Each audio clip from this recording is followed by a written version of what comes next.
Good afternoon or good evening, depending on where you might be. My name is Kevin Michael Grace, and this is the KMG show. So, I'm going to start today talking about the media. And what do we know about the media? Well, we know that it lies. That it lies about pretty much absolutely everything, and increasingly all of the time. Laura Ingraham of Fox News, much mocked on Twitter and elsewhere today. Here's a story from The Wrap.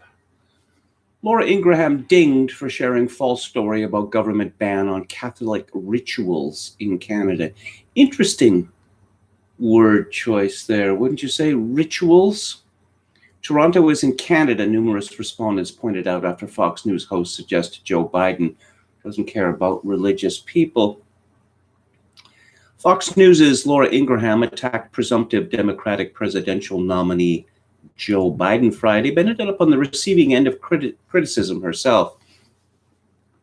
Will Joe Biden do more to protect religious liberty than Donald Trump? Not a prayer, she said, while sharing a post from a conservative blog titled City of Toronto Bans Catholic Churches from Administering Holy Communion.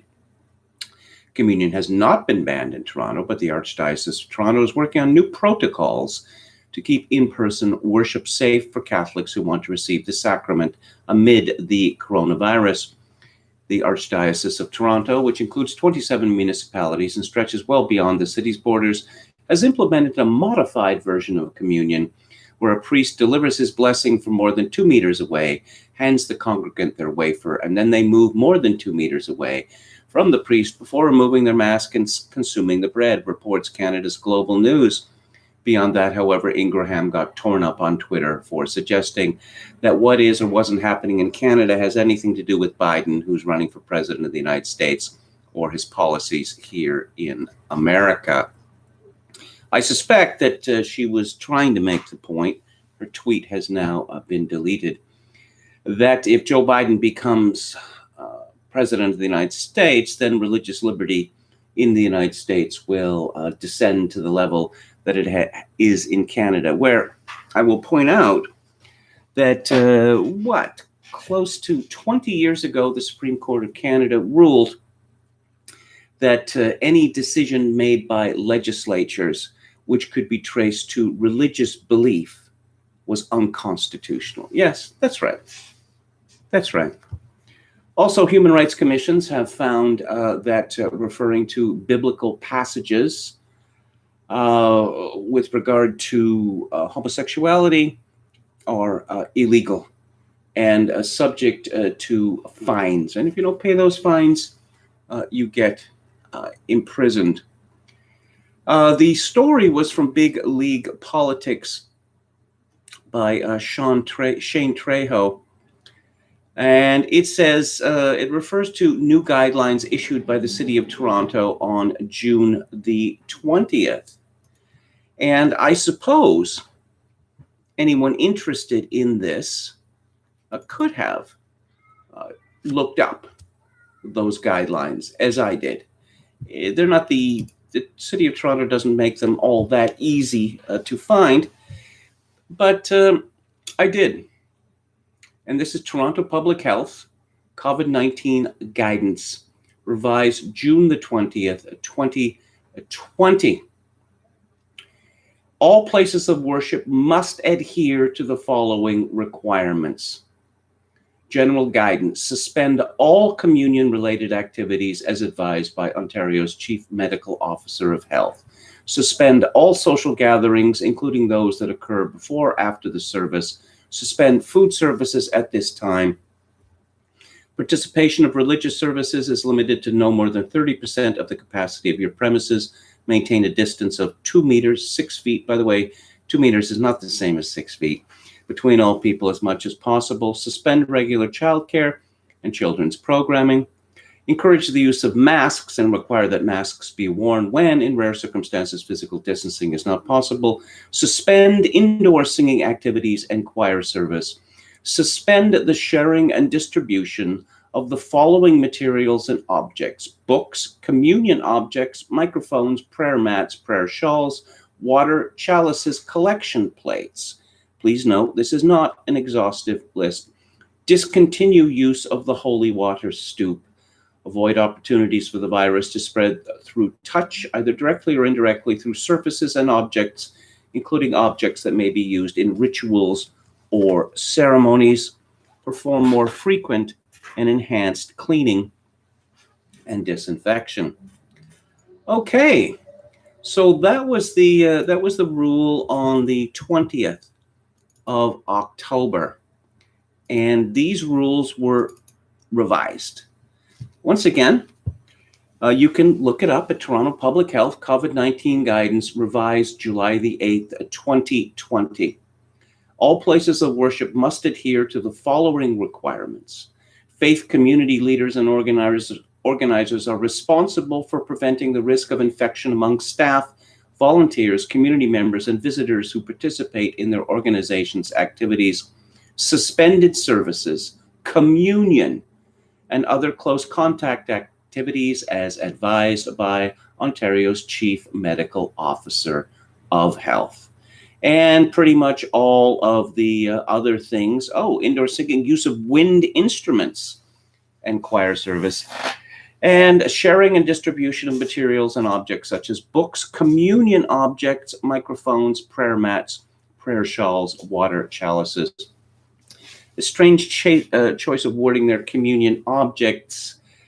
Catholic Church, or at least most of them, those who follow the so-called New Order Mass, distribute communion in two kinds. That is the bread and the wine. So the story is not made up. It's not even close to being made up. But yeah, so they just know. We'll just dismiss this out of hand. Remember a couple of days ago when President Trump was talking about Black people being killed by the police, and he mentioned that many more white people were killed by the police, and the media, this is counterfactual. Yeah. Well, as Steve Saylor and many others have pointed out, the facts about that are well known, as well as the facts about who's committing the murders by race in the United States of America.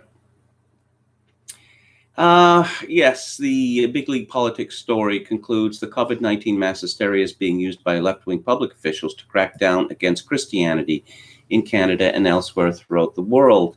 I would be remiss, however, if I didn't mention that the Catholic Church in Canada decided to shut down its own churches. Yes, right from the very beginning, following a lead from Rome.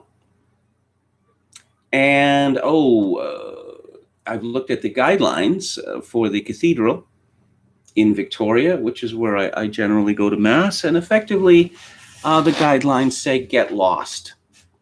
You have to be registered with that parish. You have to reserve your attendance in advance, leaving your name, and they have all of these other rules. In other words, we would prefer it if you don't show up. Oh, and by the way, the Sunday obligation for Mass has been suspended because we wouldn't want too many people in the church. Well, that would be illegal.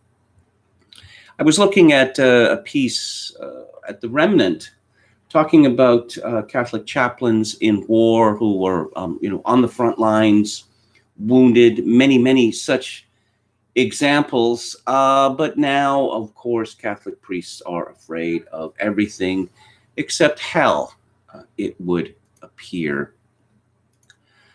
Oh, so Joe Biden, yeah, remember he's that scrappy working class Catholic, right? Let's see, there's a piece from Associated Press, Elena Shore and Jack Jenkins. President Donald Trump's appeal to religious conservatives is a cornerstone of his political identity, But Joe Biden is a different kind of foe than Trump has faced before, one who makes faith a central part of his persona. Oh, we're going to rewrite the Joe Biden story here, often literally wearing it on his sleeve. In fact, Biden's practice of carrying a rosary that belonged to his late son, Beau, caught the attention of one of his Democratic presidential rivals when the two were awaiting a debate last year.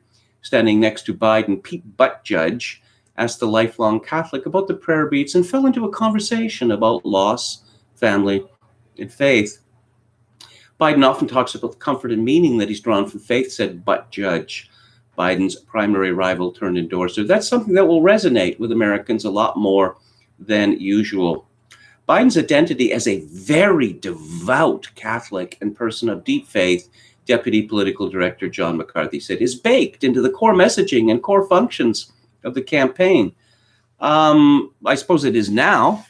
I thought that the core messaging of his campaign was Black Lives Matter, tell me what you want and I will give it to you.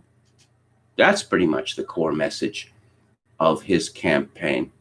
The media likes to use this phrase, devout Catholic, and since very few people in the media are Catholics or even Christians, they don't really know what this word devout means. Going to Mass every Sunday doesn't make one a devout Catholic. Carrying around a rosary does not make one a devout Catholic. You notice that this story makes no reference to Biden actually praying the rosary. Essentially, all Catholics, to the media, all Catholics are devout Catholics except for, say, Sinead O'Connor.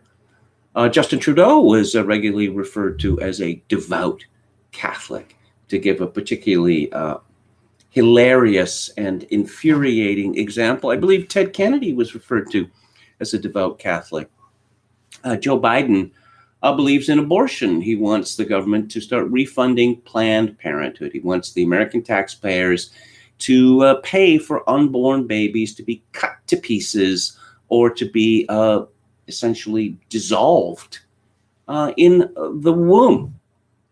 And he wants to force the Little Sisters of the Poor and other Catholic organizations to, spend less money on the poor and more money providing contraceptives and abortifacients to employees, the morning after pill, and the like. Of course, Joe Biden is a big cheerleader for the gay agenda.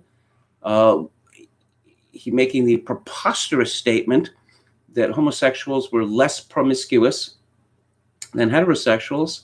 We have the data on this, by the way, from the University of Chicago. Average number of sexual partners, lifetime. Heterosexual American men, 6. Average number of partners, lifetime. Homosexual American men, 125. So the media is going to be cheerleading for Joe Biden. One of the problems that politicians such as Joe Biden have is that they have to be very careful where they present themselves for communion, because in some places they will be denied. Is there nothing in this story about where Joe Biden attends Sunday Mass, whether he takes communion weekly or not?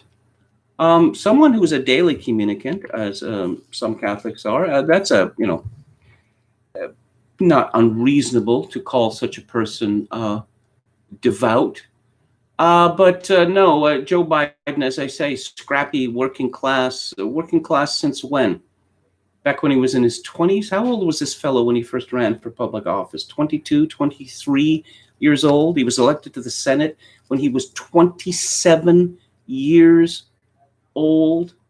When was the last time that Joe Biden ever had to do anything for himself?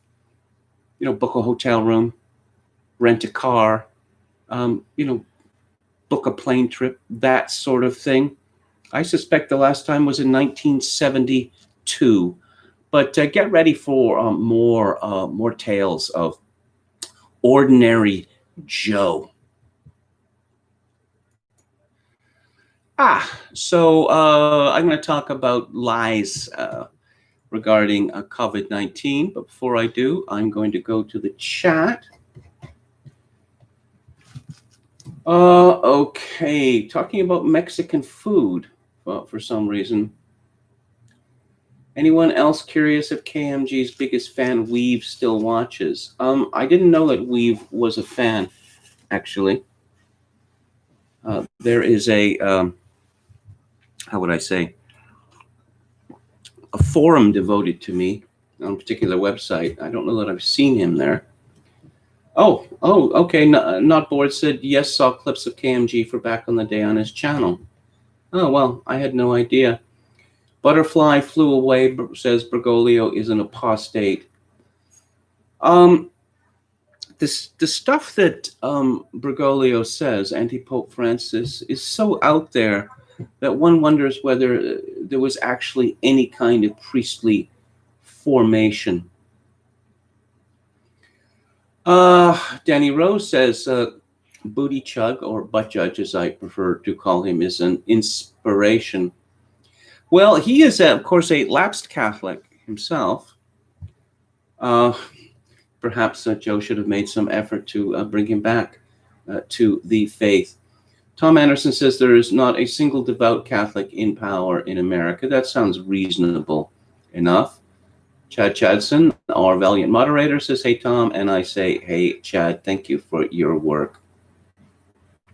Oh, this is good. Fran says Biden is just in it so he can wash feet. Ann Run says the Z-Man trashed Trump in the podcast today in the strongest terms I've heard from him. He questioned if voting for Biden would actually be worse. Very strong depressive tendency in that fellow. I mean, he's a very strong black pillar. Yes, of course, voting for Biden would be worse. The Z-Man is very upset because Trump campaigned hard for the football coach, what's his name, Tuberville, over Jeff Sessions. And Coulter is very, very upset about this. Well, Sessions is essentially responsible for wrecking the first 2 years of Trump's presidency by recusing himself for preposterous reason. And of course, the sting in the tail was that he didn't even tell Trump about this beforehand. The perfect is the enemy of the good, and you're not going to get perfection from any politician. And let's just look at the ground here. Who controls the media? Who controls business? Who controls academia? Who controls the intelligence community, as it's called? Trump has spent 2.5 years fighting off various coup attempts, and I think that his accomplishments, nonetheless, are quite remarkable. A butterfly flew away, says abortionist loving Biden probably doesn't even know the Apostles' Creed. Something about Canada. So many of our prime ministers since the 1960s have been ostensible Catholics. Of course, Canada, the percentage of Catholics in Canada is much, much higher than it is in the United States. But it's safe. It's a safe choice. Because the expectation is that these Catholics, well, they're not going to believe in any of it.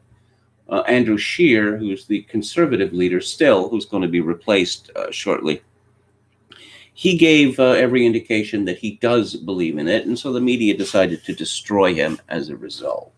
They constantly pestered him about abortion and gay rights, even though he had made it abundantly clear that there would be no changes in the law under his administration, following the precedent set by Stephen Harper. And they kept asking him over and over and over again, and if I'd been advising him, I would have told him to take it to the media. He gets asked again about a question that he's answered 10 or 20 times, just to say, are you deaf? What do you mean, Mr. Scheer? Are you deaf? Seriously? How many times do I have to say this before you morons get it? Is what you're saying that is a Catholic, a believing Catholic, cannot be Prime Minister of Canada? Because if that's what you're saying, why don't you just come out and say it? They probably would have pissed their pants if he'd actually done that. Tom Anderson makes a comment about abortion, which I'm not going to repeat. Mike F. says, hey, pal. Don't you mean hey, fat? Don't impugn Joe Biden's blue-collar bona fides, or he'll take you out behind the bleachers. Yeah, him and Corn Pop, no doubt. Kevin in the chat, taking us into the weekend, says John Miller. John Miller again says, it's funny how it's back to Joe from Scranton instead of the guy living in Wilmington. Yeah. Yeah, how old was he when his family left Scranton? 8 or something like that. All right. Tuberville even won Tuscaloosa. Roll Tide Roll. Mike F. says it's unfair, but Sessions epitomizes losing. The Dems played him. He had to prove himself a winner again, and he failed. Loyalty is the important thing here, especially under the circumstances that Trump labors against. That's the reason why he's got family members working for him, because they can be trusted. Again and again, you look at Bolton, and I could name many other examples. These people simply can't be trusted. When he hires people from outside the elite, he's assailed for this, people like Manafort. And when he hires people from within the elite, there's a very strong expectation that they're going to double cross him, because that is their nature. They are scorpions. Hey, fact. Is that one of the best retorts of all time? Metal Mike says, unfortunately, conservatives are afraid to take on the media. Well, Stephen Harper was accused of taking on the media, but he never really did. He just ducked interviews. He never really stood up to them. He's a man who did not like to be confrontational. He just preferred to avoid that sort of trouble. So let's talk about COVID-19. The Love Gov, Andrew Governor, dishing it 24/7. MSNBC, what a laughing stock. Thursday, the Love Gov said President Donald Trump not implementing a nationwide mask policy was allowing politics to let Americans die. And how many Americans, how many thousands of Americans are you directly responsible for killing, Andrew Cuomo? Anchor Nicole Wallace said, how much of this is on Donald Trump? They all sound like teenagers now. How much of this is his failure? Cuomo said, well, without getting into politics, no, Cuomo would never get into politics. By the federal government's own admission, Nicole, they did a report today from the CDC that is damning. Blah, blah, blah, blah. Oh, the China ban and the European travel ban. They all screamed about that. This is racist. But now they're pretending otherwise. Nicole, that we're still talking about masks is indefensible. You have the IHME. Oh, the projection model. Oh, okay. It's funded by Bill Gates. Well, that is the gold seal. That is the standard of quality. They say 40,000 more Americans will die because we didn't have a mask policy. The World Health Organization said, don't worry about masks. Fauci said, don't worry about masks. The CDC said, don't worry about masks. Our own Dr. Teresa Tam said, don't worry about masks. And there is no evidence, no consensus that they are efficacious. But nope, got to wear masks and got to wear them to get forever. So says the Love Gov. I came across this tweet 2 days ago, and I could barely believe it. Okay. It's from the city of New York. And it is it's a piece of graph paper, and there's a font which makes it look like it's for high school students or whatever. Rate of COVID-19 cases per 100,000 by age group. And you see originally extraordinarily high levels for 60 to 69. Curiously, it stops at 69. It doesn't go above 70 or 80 or 90. I wonder why. because these are the people that the Love Gov killed. Anyway, so you see the rates for 60 to 69, 50 to 59, and 40 to 49 falling. Well, what does this say? 70 to 79, and they've got that. This is bogus. In any event, the 30 to 39 rate has stayed pretty much flat, and there's a slight increase in the 20 to 29 rate. Looking at you, millennials and Gen X, do better. Is this a question of willpower? Is it? It reminds me, some years ago, this fellow who is still the spokesman for PETA, People for the Ethical Treatment of Animals. His name is Dan something. And he was asked about the use of animal testing to come up with AIDS treatments or vaccines. And he was adamantly against this, despite the fact that he is a homosexual himself. So what was his response? Don't get diseases in the first place, schmo. That's what he actually said. Oh, I see. I'll just make a resolution that I'm not going to get any diseases. And I'll just wake up every morning and I say, I am not going to get a disease. That simple. Is it? And apparently, millennials and Gen X, although most Gen Xers are far above the age of 39, they're not trying hard enough. I guess the suggestion is that they refuse to lock themselves in their apartment. Now, I don't know what the official death rate in the United States is up to, 135,000 or whatever. The number of deaths among people under the age of 55 is 9,000. That's right, 9,000. Under the age of 50, there is almost no risk, serious risk, to people from COVID-19. The only people who get sick and die from this are people who suffer what they call comorbidities, typically obesity, typical clinical obesity. Okay, more New York City news.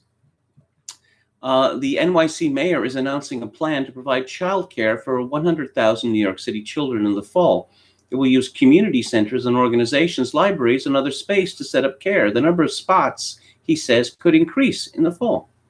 So I suppose the teachers' unions have achieved perfection in that New York City is going to be warehousing children without even a pretense of education. It's too dangerous for teachers to go back to school. So we're going to have non-unionized daycare workers and others supposedly absorbing the risk, whereas the unionized teachers can sip wine at home and still get paid.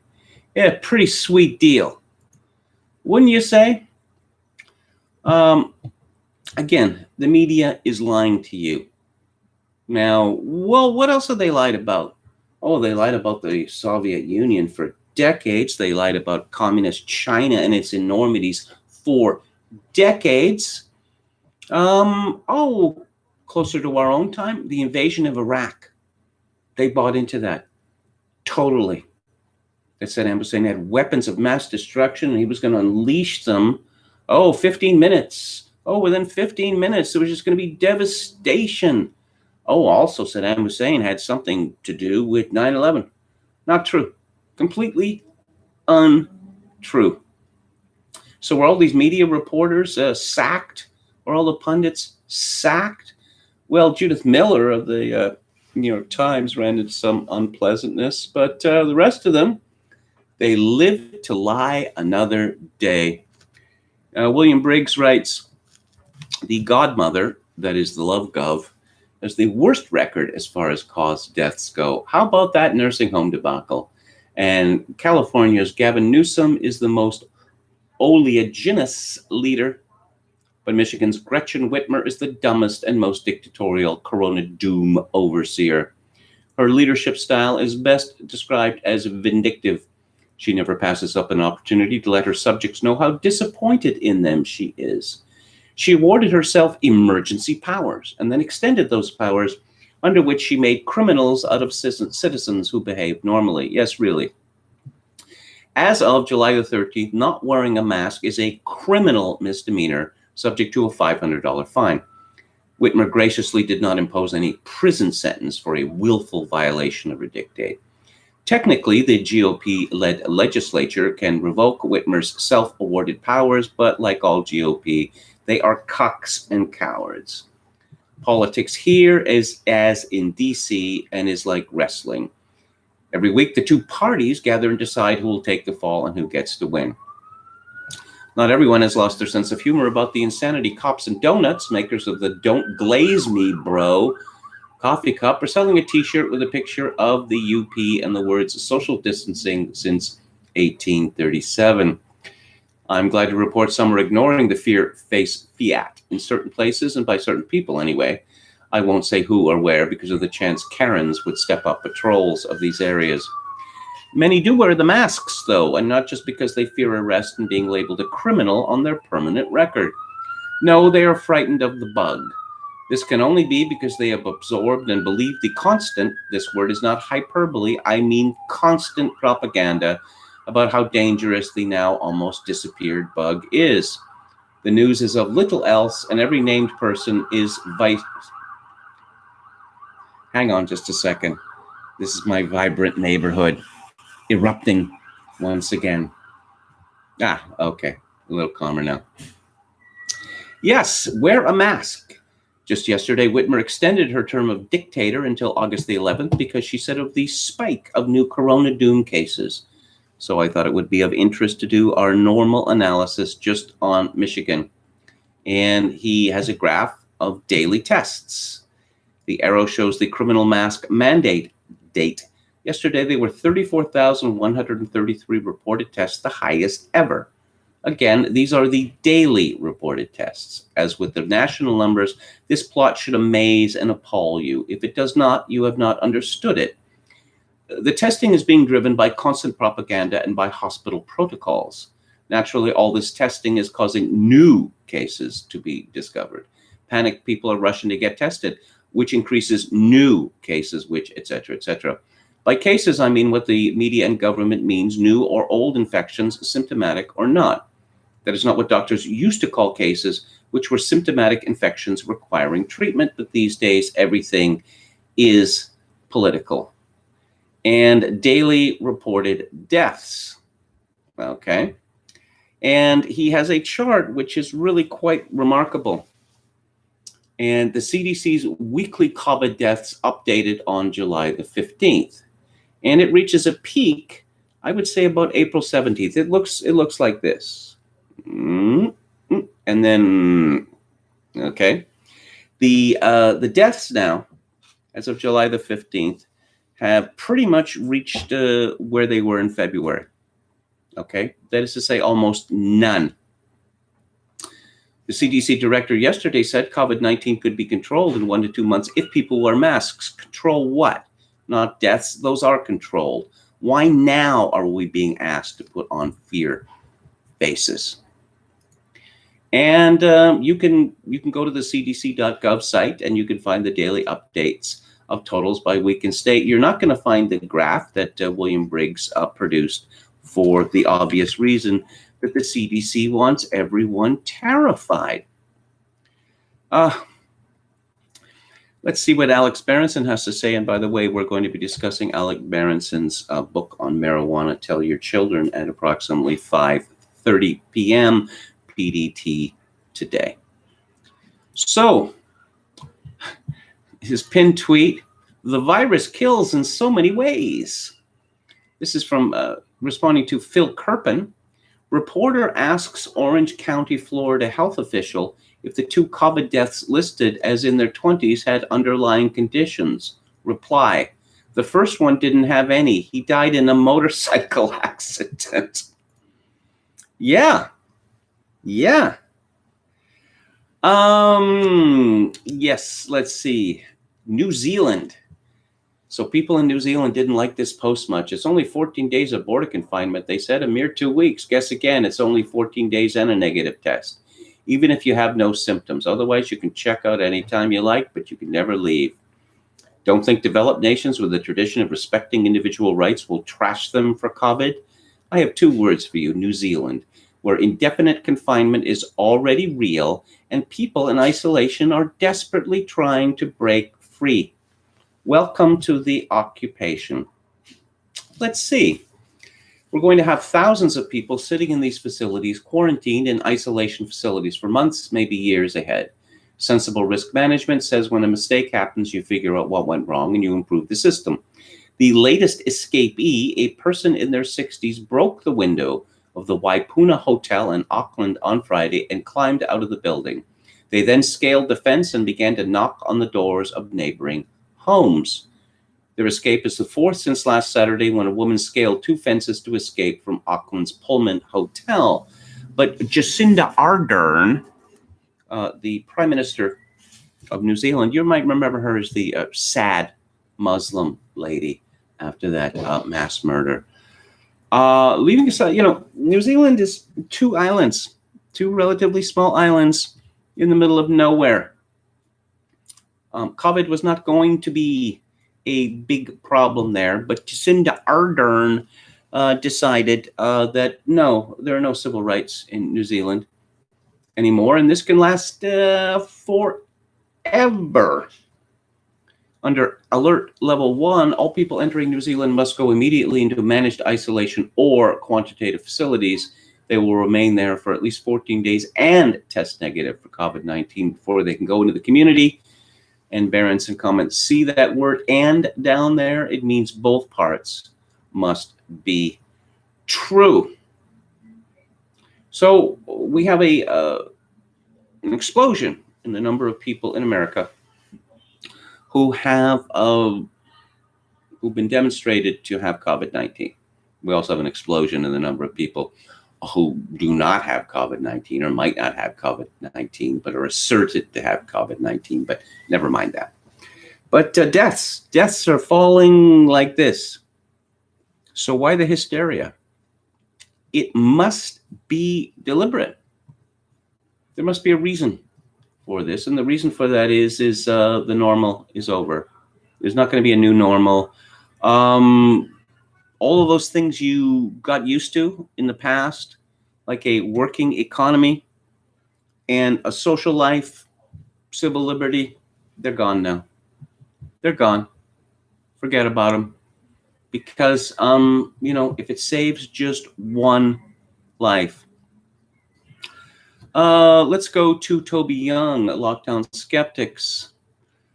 Yes, apparently the company's selling lanyards that say, I have a disability health condition and am exempt from wearing a face covering. Thank you.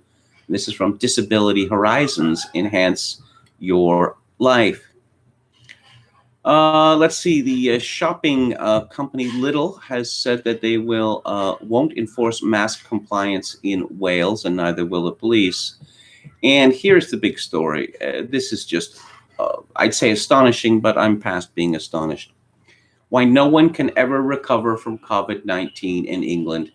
Not just England, by the way. There's an excellent post on the Center for Evidence-Based Medicine blog by Ewan K. Loke and Carl Hennigan, pointing out that due to the way statistics are recorded by Public Health England, it's impossible for a patient to recover from COVID-19. Quote, it seems that PHE regularly looks for people on the NHS database who have ever tested positive and simply checks to see if they are still alive or not. PHE does not appear to consider how long ago the COVID test result was, nor whether the person has been successfully treated in a hospital and discharged to the community. Anyone who has tested COVID positive but subsequently died at a later date of any cause will be included on the PHE COVID death figures. By this PHE definition, no one with COVID in England is allowed to ever recover from their illness. A patient who has tested positive but successfully treated and discharged from hospital will still be counted as a COVID death, even if they had a heart attack or were run over by a bus 3 months later. You can see where this is going. Soon enough, close to 100% of the population will have been exposed to COVID-19. And what that means is that 100% of all deaths will be attributed to COVID-19. In the United States, that would be 2.8 million every year. How about that? Loke and Hennigan conclude it's time to fix this statistical flaw that leads to an over-exaggeration of COVID-associated deaths. One reasonable approach would be to define community COVID-related deaths as those that occurred within 21 days of a COVID-positive test result. In summary, PHE's definition of the daily death figures means that everyone who has ever had COVID at any time must die with COVID too. So the COVID death toll in Britain up to July 2020 will eventually exceed 290,000 if the follow-up of every test positive patient is of long enough duration. Laura Dodsworth, the artist who started an Art Under Lockdown project, has written an excellent squib for lockdown skeptics about the absurdity of the mask edict. Here's a taster. According to Michael Gove, wearing masks is good manners. Nicola Sturgeon says they are a sign of solidarity. Matt Hancock has admitted they are to give people more confidence to shop safely. The emotionally manipulative and coercive language around masks focus on what they represent, showing you care. Who wants to be impolite? Who wants to be derided for not caring? While very few people are wearing masks on the high street, online mask shaming is in your face, COVIDiot. Selfish, get over it, mask up, granny killer. The Financial Times published a long investigation yesterday into the mistakes that the government has made in its handling of the coronavirus crisis, focusing on the week leading up to the lockdown. Unfortunately, the crack investigative team simply take it for granted that we should have locked down earlier, a week earlier to be precise, and concentrate their fire in exposing the series of blunders and missteps that meant we didn't lock down until March the 23rd, April, May, June. Almost up to 4 months there. So is it permanent then? Is it permanent? I mentioned yesterday that in Ottawa, the dictator, the health dictator who's taken over the government of Ottawa says, no, this is going to extend into not just into 2021, but into 2022. Let's see, one small problem with that claim, it isn't in the minutes of the SAGE meetings from March 16th to 18th, at least not those released so far. And so as they like to say in entertainment industry, they're retconning. They're retconning all this stuff.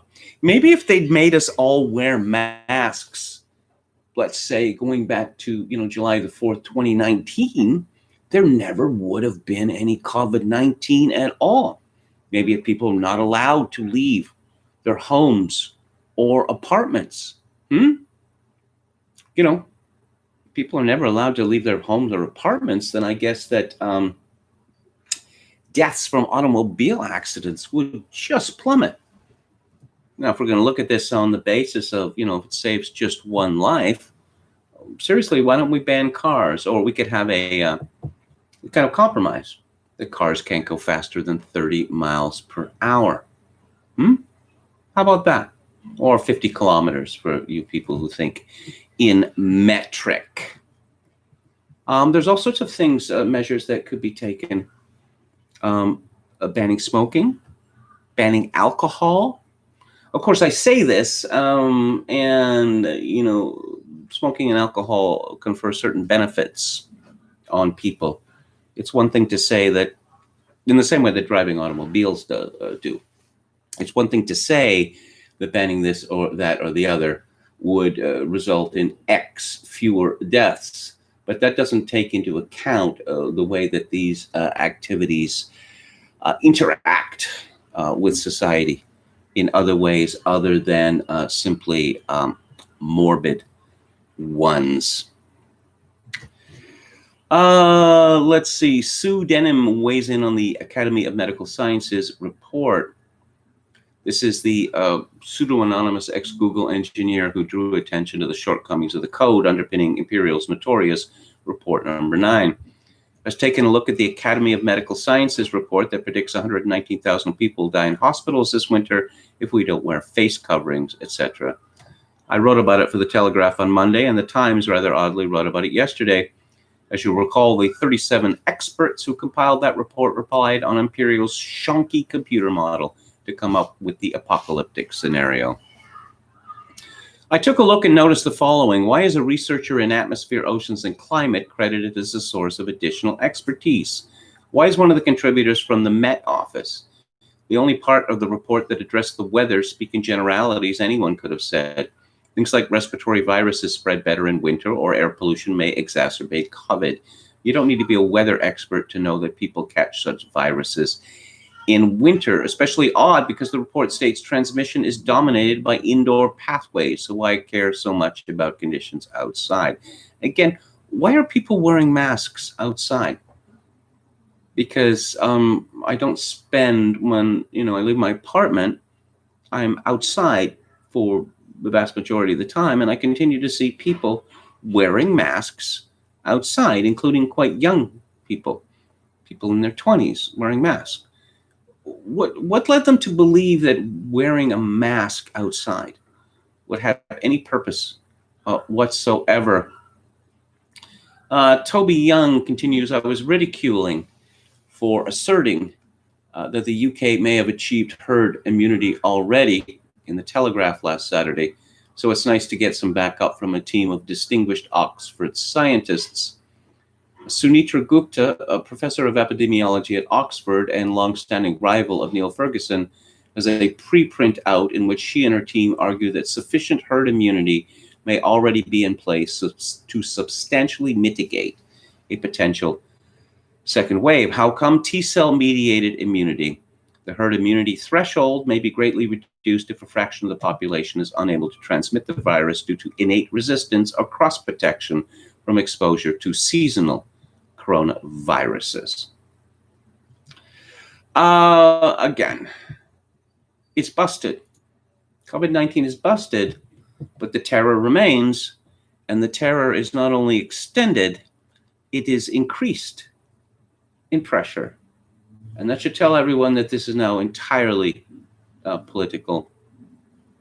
So speaking of experts, Breitbart reports that Hollywood actress and left-wing agitator Alyssa Milano isn't surprised or satisfied that California is going back into economic shutdown mode. She wants the whole country to close down now over the coronavirus. The charmed actress, whose estimated net worth sits at $10 million, demanded a national shutdown in a recent tweet in which she called for the government to print cash. I'll read the tweet. There's a swear word in, so you might want to stop listening or fast forward 5 seconds. Fuck this. We are losing this battle. And all these assholes are talking about our kids going back to school. Nope.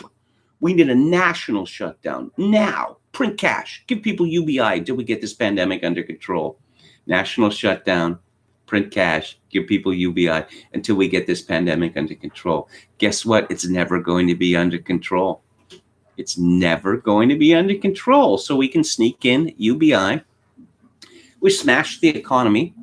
And so we'll have the, basically you will have the 1% and everyone else will be peons living on their UBI. Get used to beans. Beans can be delicious if they're prepared properly. Say goodbye to, meat because it's bad for the planet. Also, you can't afford it and you don't need it. I mean, you could live on beans, I suppose. You probably might want to get some vitamins on top of that, lest you get scurvy. But Alyssa Milano also tweeted out a Wikipedia link to quantitative easing. Whoa, an economic policy whereby the Federal Reserve infuses cash into the economy by buying bonds. The Federal Reserve did a lot of that. Trillions of dollars, not that long ago. I wonder how many trillions of dollars will be necessary to keep the American economy going. This is unrelated, but I found it interesting. This is from the U.S. Sun. Donald Trump encouraged reporters to quiz Prince Andrew about ex-pal Jeffrey Epstein's cesspool, Pedo Island. He mentioned the royal in pre-presidential footage filmed in 2015, around the time that one of Epstein's accusers, Virginia Roberts Giuffre, alleged in court documents that the millionaire forced her to have sex with him. Trump had a wide-ranging interview with Bloomberg at a time when he was about to announce he would run for president. 5 years ago, he was asked about Epstein after further allegations were made public, including alleged sexual abuse that took place on the disgraced pervert's private Caribbean island, Little St. James, part of the U.S. Virgin Islands. Trump replied, "I think he has a problem. That island was really a cesspool. There's no question about it. Just ask Prince Andrew. He'll tell you about it. The island was an absolute cesspool." Now, not that long ago, Trump had something to say about Prince Andrew's daughter. Well, one of them, Princess Beatrice. And her wedding had been announced. And he said that she had been through so much.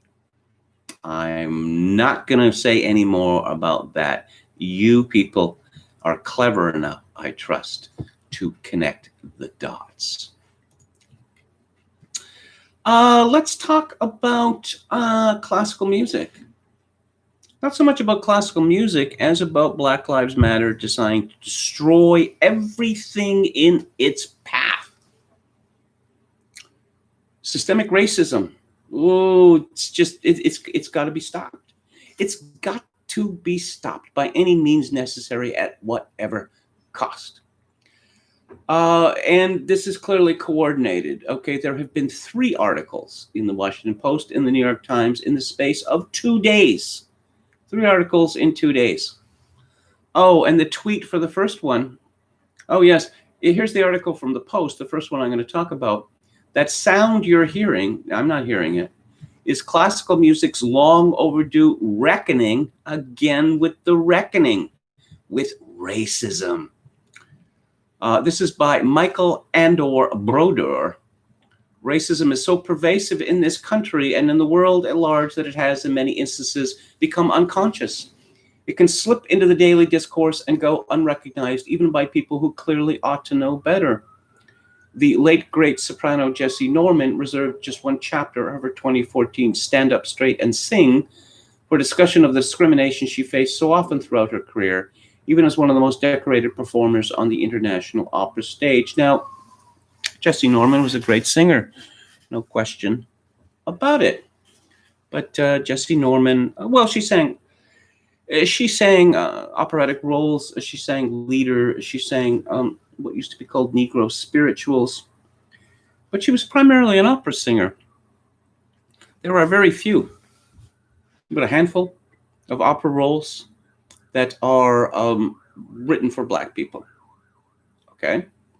And the white people who dominate opera, that is to say, the ones who buy the tickets to see the operas, they buy the CDs, they buy the DVDs and the Blu-rays, they didn't really have a problem with Jessie Norman playing roles such as Dido, okay, or all manner of roles.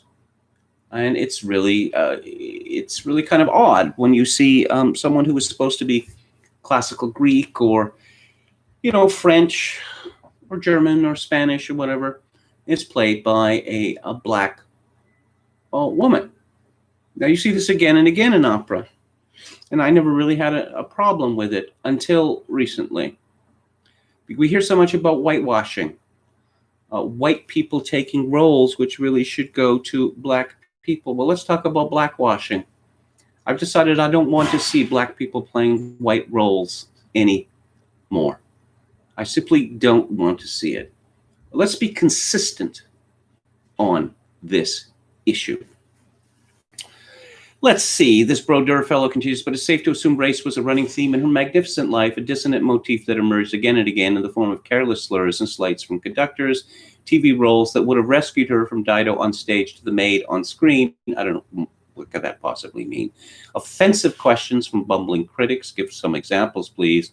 And nosy security guards challenging her right to exist in the hotel pool.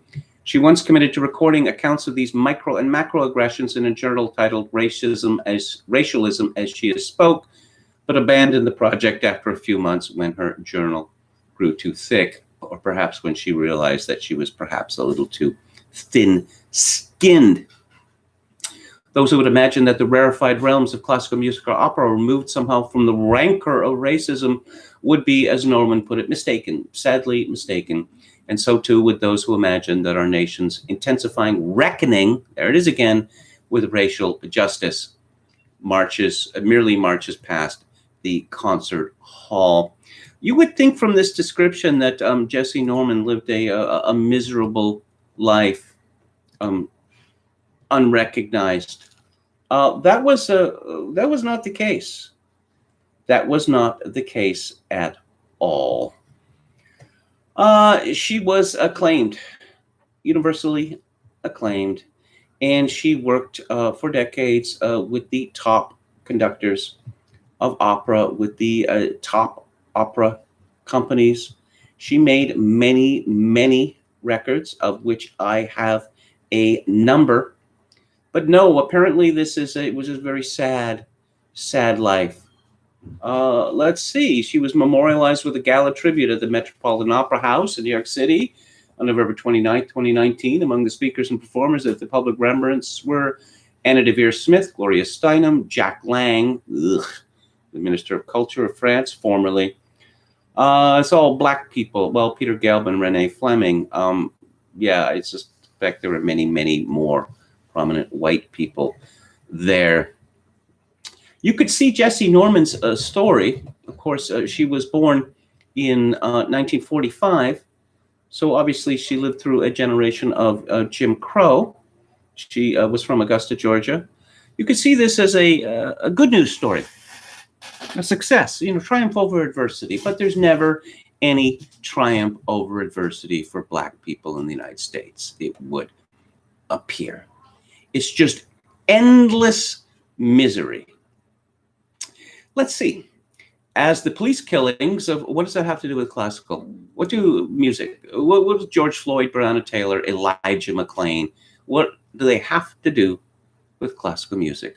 Apparently, they've led to a call to improve institutions from criminal justice to arts organizations to newsrooms. And this is now extending to the stages and offices of the classical world. In other words, more jobs for the black girls and boys. Data collected from 500 American orchestras for a 2016 study by the League of American Orchestras paints a starkly white picture. White. Boo! When it comes to diversity in classical organizations, it's key finding the proportion of non-white musicians represented in the orchestra workforce and of African American and Hispanic Latino musicians in particular remains extremely low. The proportion of Hispanic and Latino musicians grew from just 1.8% in 2002 to 2.5% in 2014, while over the same 12-year period, the proportion of black musicians languished at about 1.8%. Meanwhile, since 2020, when the league started examining organizational metrics, the percentage of non-white staff of American orchestras has hovered around 14%, with black staff accounting for just 5 to 7%. And between 2010 and 2016, black conductors and music directors have accounted for just 2 to 6% of the field. Is there any other group of people that hasn't been mentioned here? How about Asians? Why did you talk about how many Asians there were then in orchestras and how many Asians there are now? I suspect much, much more, but you wouldn't want to bring that up because it raises an uncomfortable question. In any event, as a rule, black and Hispanic and Latinos do not care about classical music. They do not listen to it. They do not want to hear it. They find it painful, in fact, for the most part, to hear it. They certainly do not want to become classical musicians. But that shouldn't make any difference. In the same way, Major League Baseball is constantly wringing its hands that there's not enough black people playing baseball. There's plenty of black people playing baseball. And many of the stars, perhaps even most of the stars, are black. But guess what? They're not American black. They're from the Caribbean or from South America, and that doesn't count.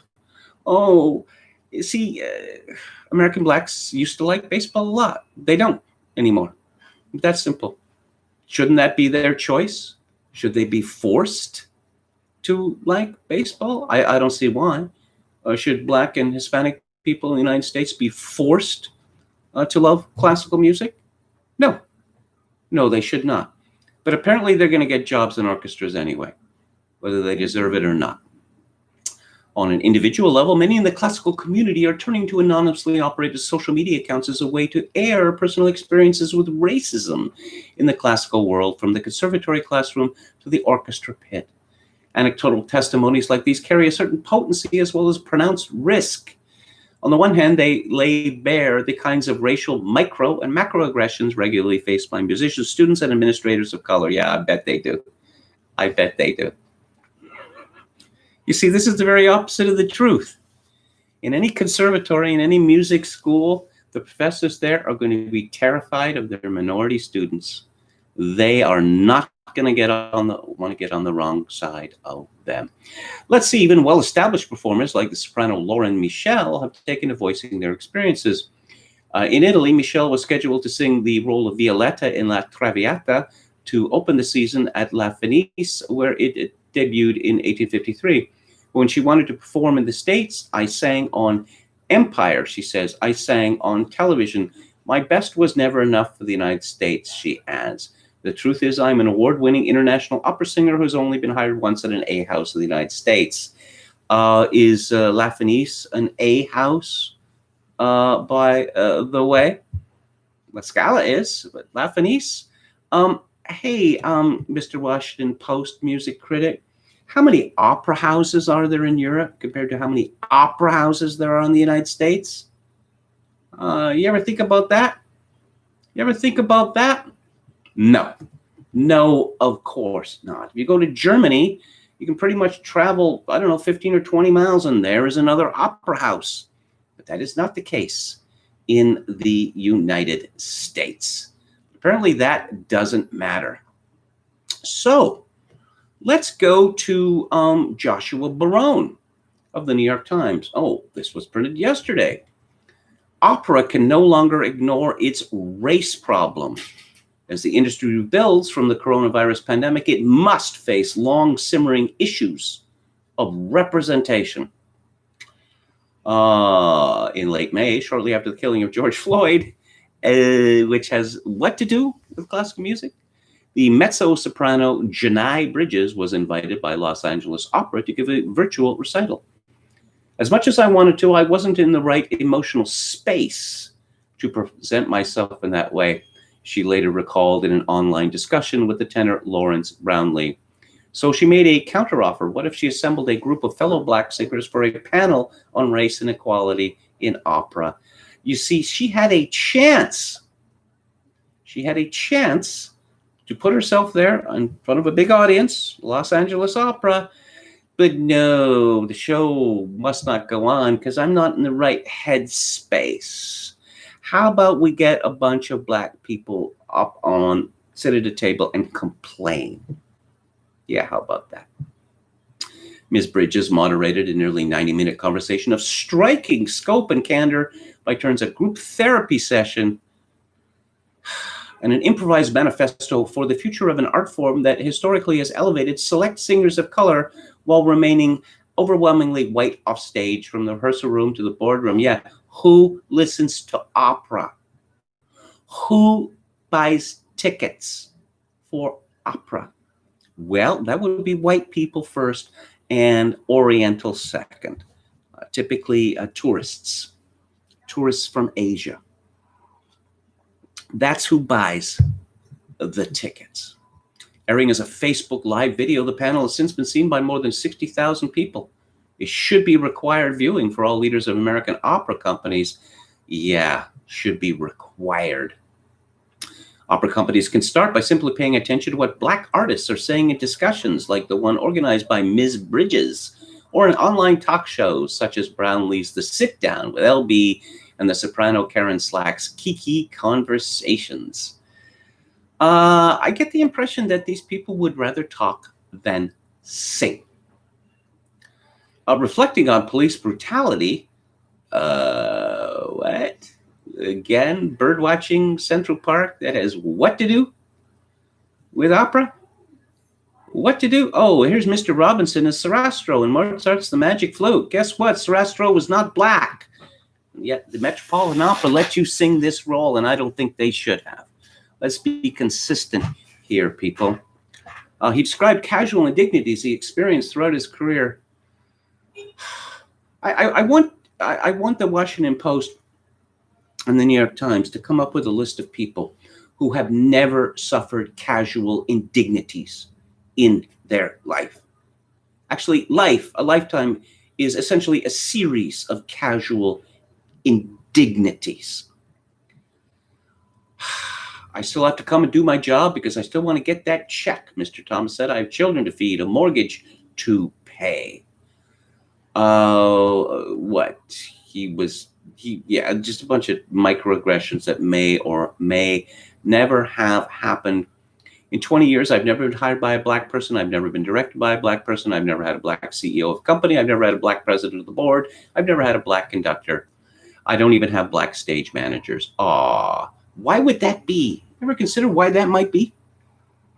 The Metropolitan Opera paints a telling picture. Its board of 45 has only 3 Black managing directors. I'm surprised it has that many, frankly. The Met has presented 306 operas in its 137-year history, none of them by a Black composer. Again, why might that be? That will change when it stages Terence Blanchard's Fire Shut Up in My Bones. Sounds intriguing in a coming season. Last season opened with a production of Porgy and Bess, which, despite having an almost exclusively Black cast, as required by the estate of its creators, the Gershwin brothers, was directed and conducted by white men.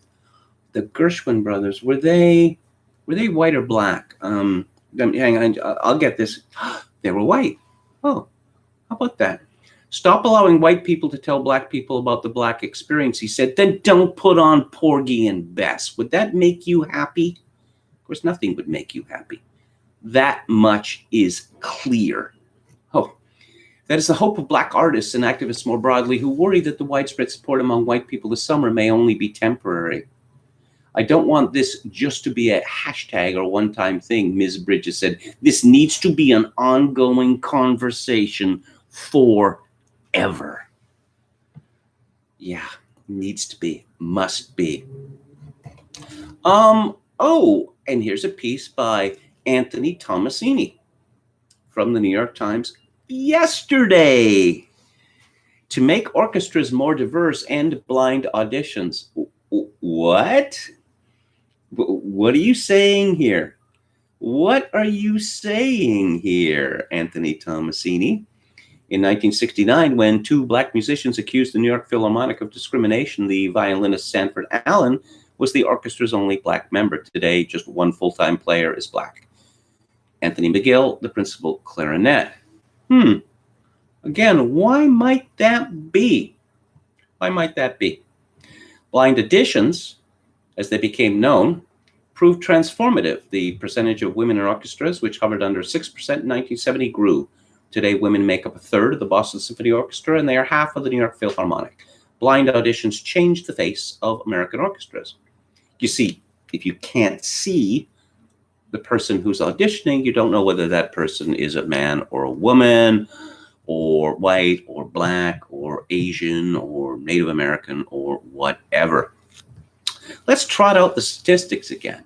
American orchestras remain among the nation's least racially diverse institutions, especially in regard to Black and Latino artists. How about rap and hip hop music? Is that really all that racially diverse? Do we want to look at the numbers there?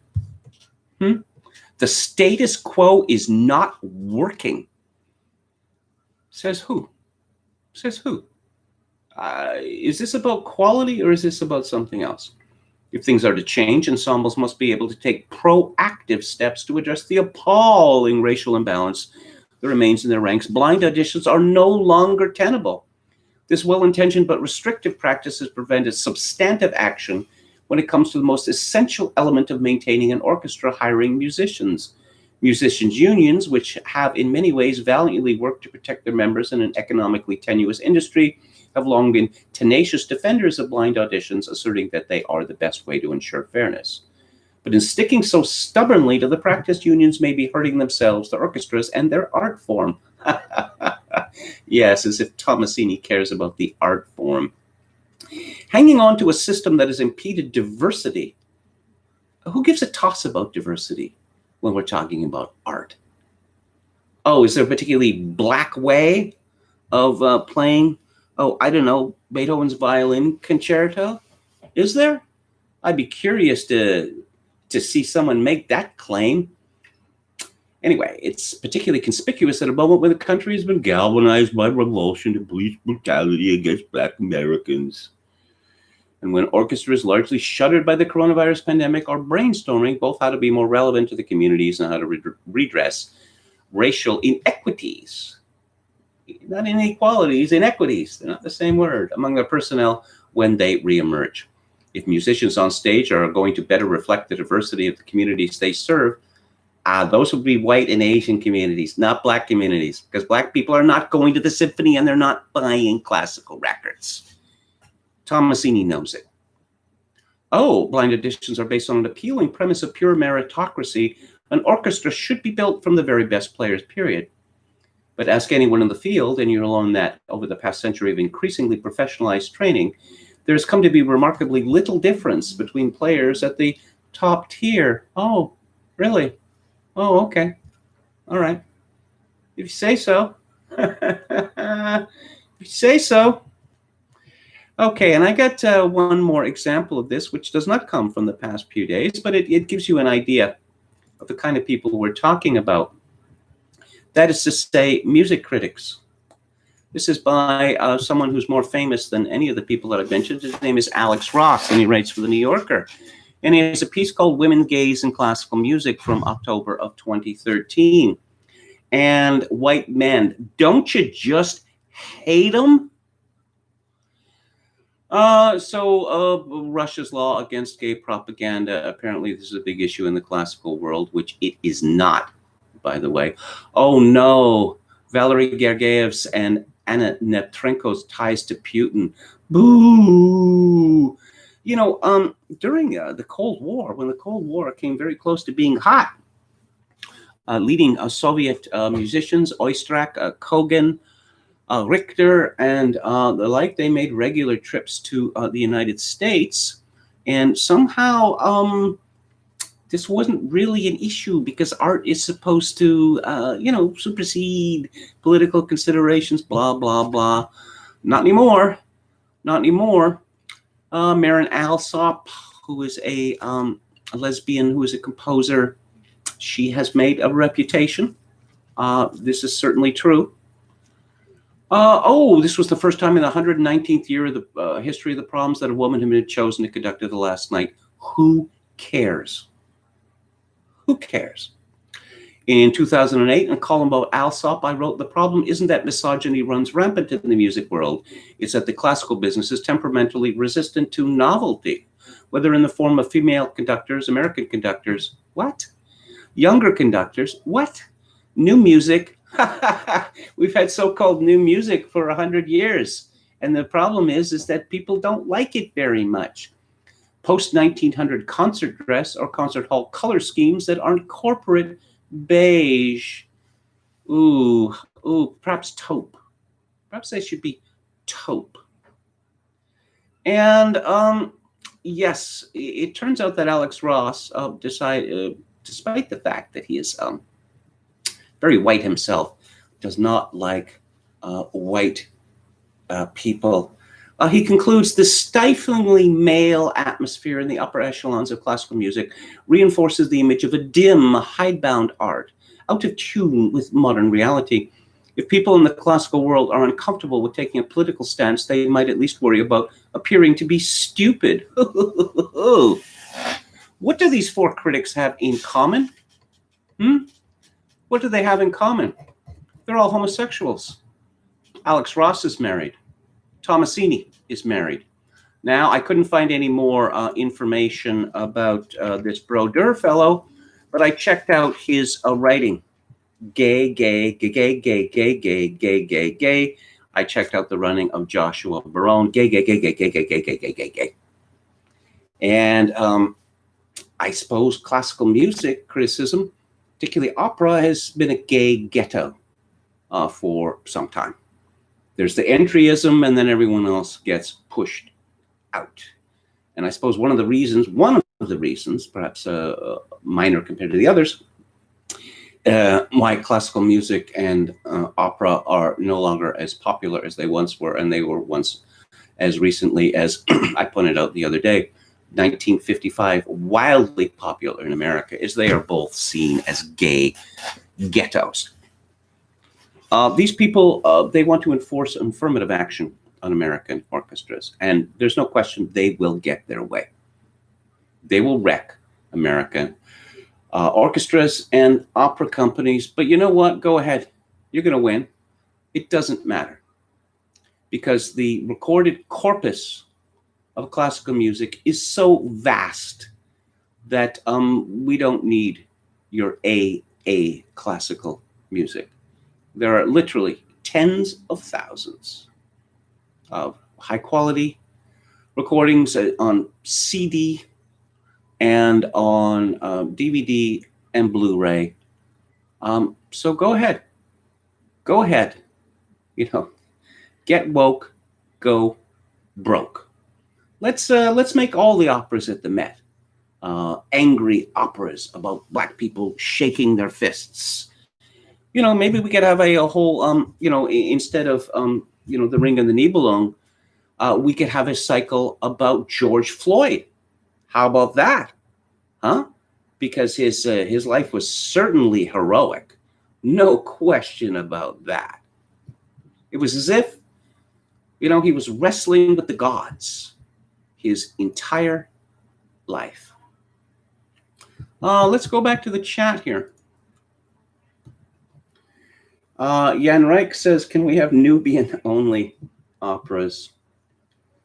Aslan says, Bach, Beethoven, Mozart, try beating that. Activists.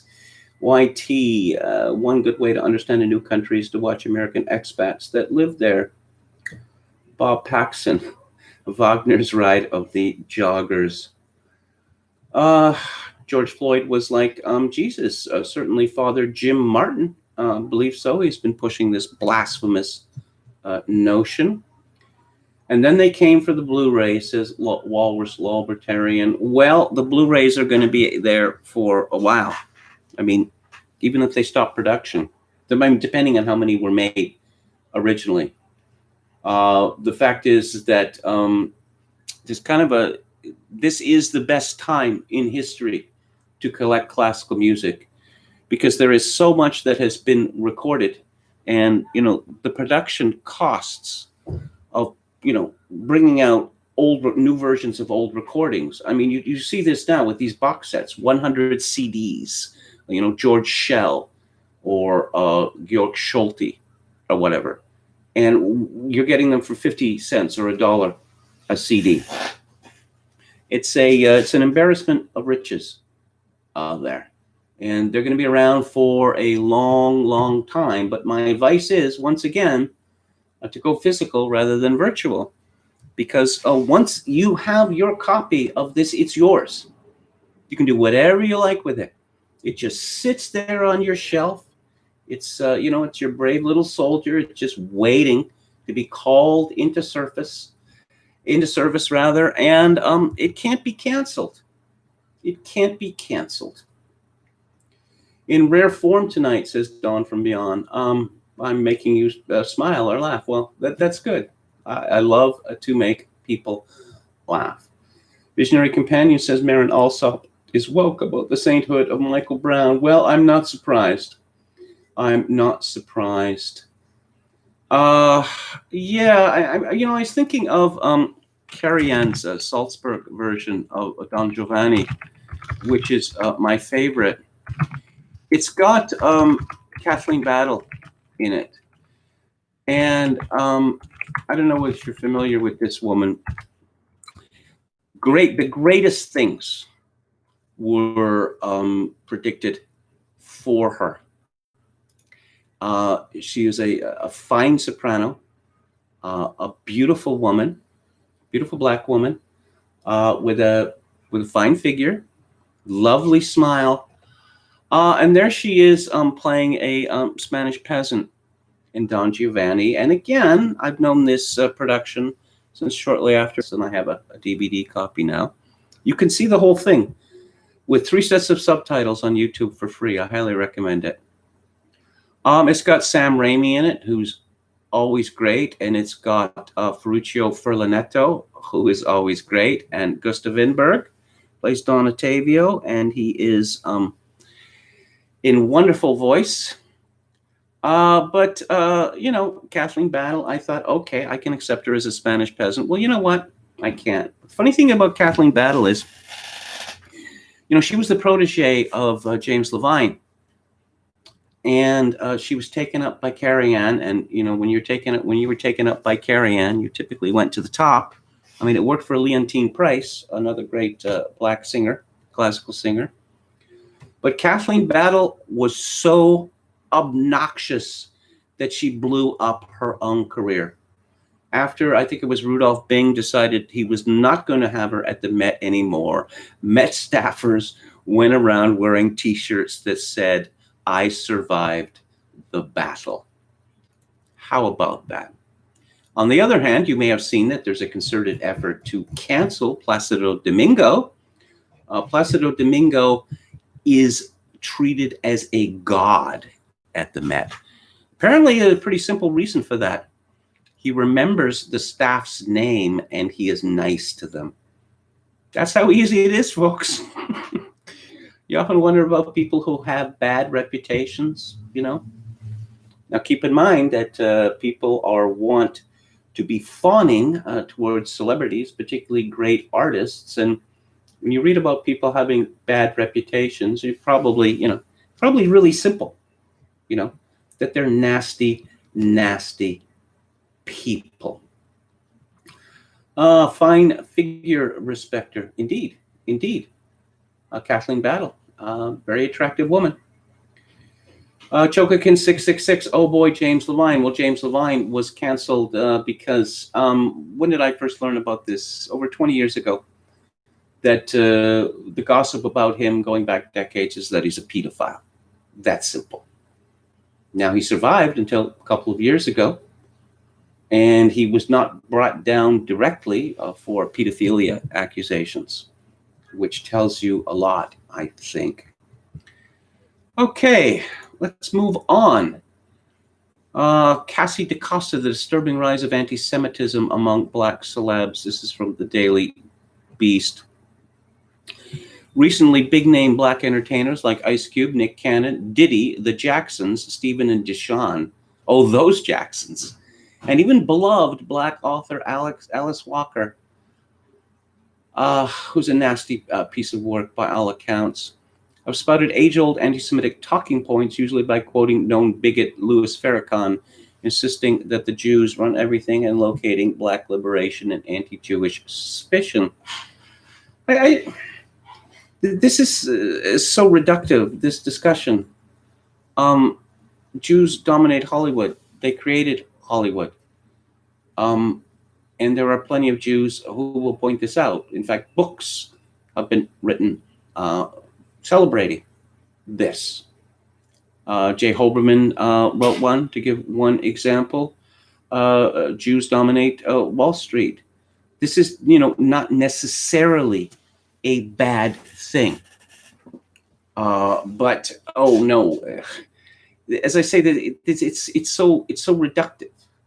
It's one thing to say that to talk about a market dominant minority, and then what to insist that to note this is prima facie evidence of anti-Semitism or Jew hatred. But of course, when you're talking about, Ice Cube, Nick Cannon, Diddy, the Jackson, Stephen, and Deshaun, and even beloved Black author Alice Walker, yeah, there's no question. Oh yes, and Louis Farrakhan and Professor Griff, that they hate Jewish people. Thomas Sowell wrote a book about this decades ago. There are certain occupations which are tend to be dominated by certain groups, and I don't really see any problem with that at all, except insofar as people are kept out of them, kept out of these occupations simply on the basis of ethnic solidarity or ethnic animus. But how does this woman end this? It's this absolutely hilarious. Perhaps we still look to confused people like Ice Cube and Diddy because so many of us have refused to read, share, and discuss the vital work of critical thinkers like Angela Davis and Noel Ignatieff. Vital, so vital, their work. Bubba Wallace, you remember him? He's the one who discovered a noose, or a noose was discovered at his garage. At Talladega was it? Turns out it wasn't a noose. It was a rope pull. But the whole of the NASCAR decided that he was the most important thing in it, even though he is a mediocre at best driver. This is from popculture.com. Let's see. Bubba Wallace took some heat before he competed in the NASCAR All-Star Open, which was the race to qualify for the main event at the Bristol Motor Speedway on Wednesday. Let's see. Bubba Wallace was booed when he was introduced, and many cheered when he crashed at lap 17. Aww. NASCAR still has a lot to do to back up its position. And perhaps they could forbid people from booing others, or forbid people from cheering when drivers that they don't like crash. After the race, Wallace called out Michael McDowell for causing him to crash and lose out on a chance to win $1 million. Did he attack him after, as he has done previously, drivers that he's unhappy with? Just disrespect, he said. People say he's one of the nicest guys in the garage. Can't wait for the God-fearing text he's going to send me about preaching and praising respect. What a joke he is. Bubba Wallace is not only a crummy race car driver, he is a nasty, nasty man. He's AA. He's AA. Shortly, I'm going to talk shortly about Alex Berence's book about marijuana. I want to direct you all again to Dennis Dale's reporting of the Battle of Portland. He has a Twitter account at Untethered Dale, that's D-A-L-E, and you can find his essays, which are being posted daily at his website, which is called Untethered, which is at dennisdale.blogspot.com. And he puts up YouTube videos as well. He goes out. He does this, firsthand. The Summer of Soros, he's calling it. The media does not want to cover what's going on in Portland because Antifa doesn't exist. It doesn't exist, and these are peaceful protesters. Well, Antifa certainly does exist, as we've seen in Portland, and they have not been peaceful for the longest time. Oh, this is amusing. A little to the north, actually, Dennis is from the LA region, and he moved a couple of decades ago to Seattle, and then about 5 years ago, he decided to move to Portland. This is from Jonathan Turley's blog. The Seattle City Council is facing something of a dilemma in its popular pledge to cut the police budget by 50%. To do so would require firing a significant number of police officers, which is also popular. The problem is that firing would be done by seniority, and many of the less senior officers are Black. The solution, according to City Council member Lisa Herbold, is simple. Fire officers based on their race. Well, this would be against the law, I think. But I decided to do a little research on Lisa Herbold, and guess what? She's not from Seattle. No. She came to Seattle when she was about 25 years old. I suspect because it was still, a pretty nice place to live before people like Lisa Herbold showed up. So let's fire all the white police officers. So I went to her webpage at Seattle City Council and I looked at her staff. She has 4 members of staff, and one of them is called Newell Aldrich. That doesn't sound very diverse, does it? He's a white man with glasses. Someone called Alex Clardy. He's a white man with a beard. Someone named Jeanne Legault. She is a white woman with big hoop earrings. And someone called Christina Koutsubos, who is a white woman with glasses and tousled hair. That is to say, she has 4 staff members, and not one of them is BIPOC. Shouldn't she lead from example here and fire all these people and replace them with BIPOCs, preferably, black females? Isn't that the decent thing to do? Oh, by the way, Lisa Herbold sports a big ring in her nose. Yeah. Again, I used to spend a lot of time in Seattle as a young man, and I liked Seattle a lot. And it's become horrible, absolutely horrible. I've been to Portland several times. It seemed to me to be a charming, charming city. Everything I hear about it now is that it is a grungy, and not in a music way, dangerous, rundown, etc. But on the internet, did you know that America has a Gestapo? Yes, indeed. It's just the memo went out that federal officers have been arresting people because the federal courthouse has been under siege for weeks. They keep trying to burn it down, and the city police were doing nothing. So Bill Barr and Chad Wolf, that's his real name, who's the acting secretary of DHS, they decided to take action. And they're taking down Antifa. And what is this? This is the Gestapo. And people who should know better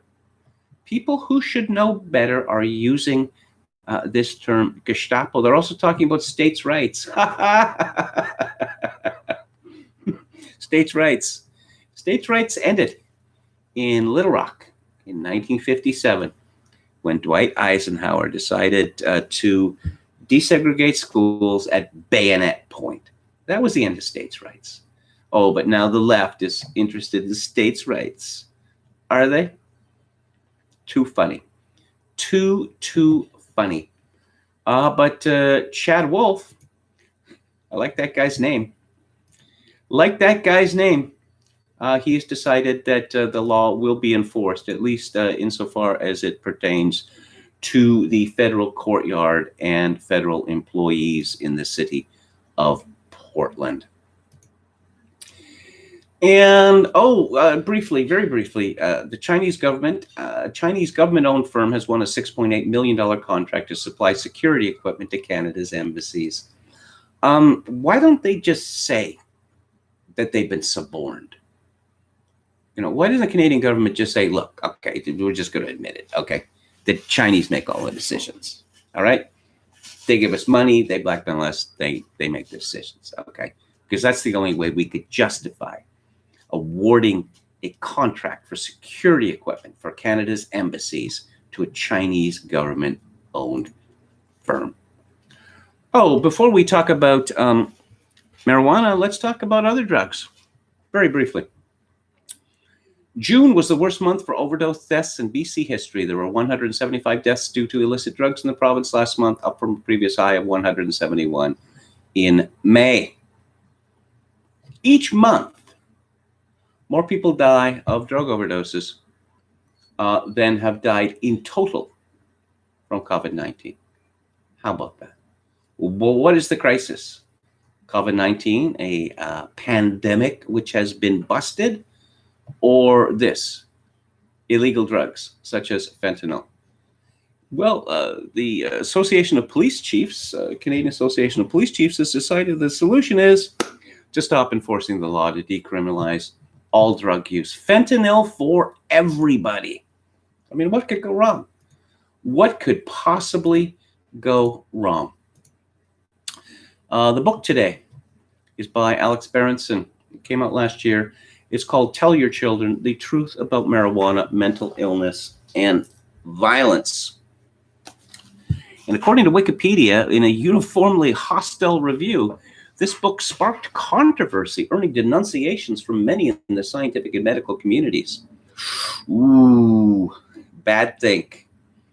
Bad thing. Alex Berenson was born in 1973. He graduated from Yale with degrees in history and economics. He worked for the Denver Post and was one of the founding reporters at TheStreet.com. He joined the New York Times in 1999. He wrote a lot about the pharmaceutical and healthcare industries. He was with the New York Times for 9 years, and then he quit. And he quit to write novels and other works. And he has written 12 spy novels. They feature CIA agent John Wells is the hero. And he's had #1 bestseller on the New York Times bestseller list. Journalists are, how would I put it? Envious people. A lot of them, you still used to hear this, for decades. I'm going to quit and write the great American novel, right? Or I'm just going to make a ton of money. You learn a lot from being a reporter. You really do. And, I know all this stuff. I'm going to put it into some novels and I'm going to get rich.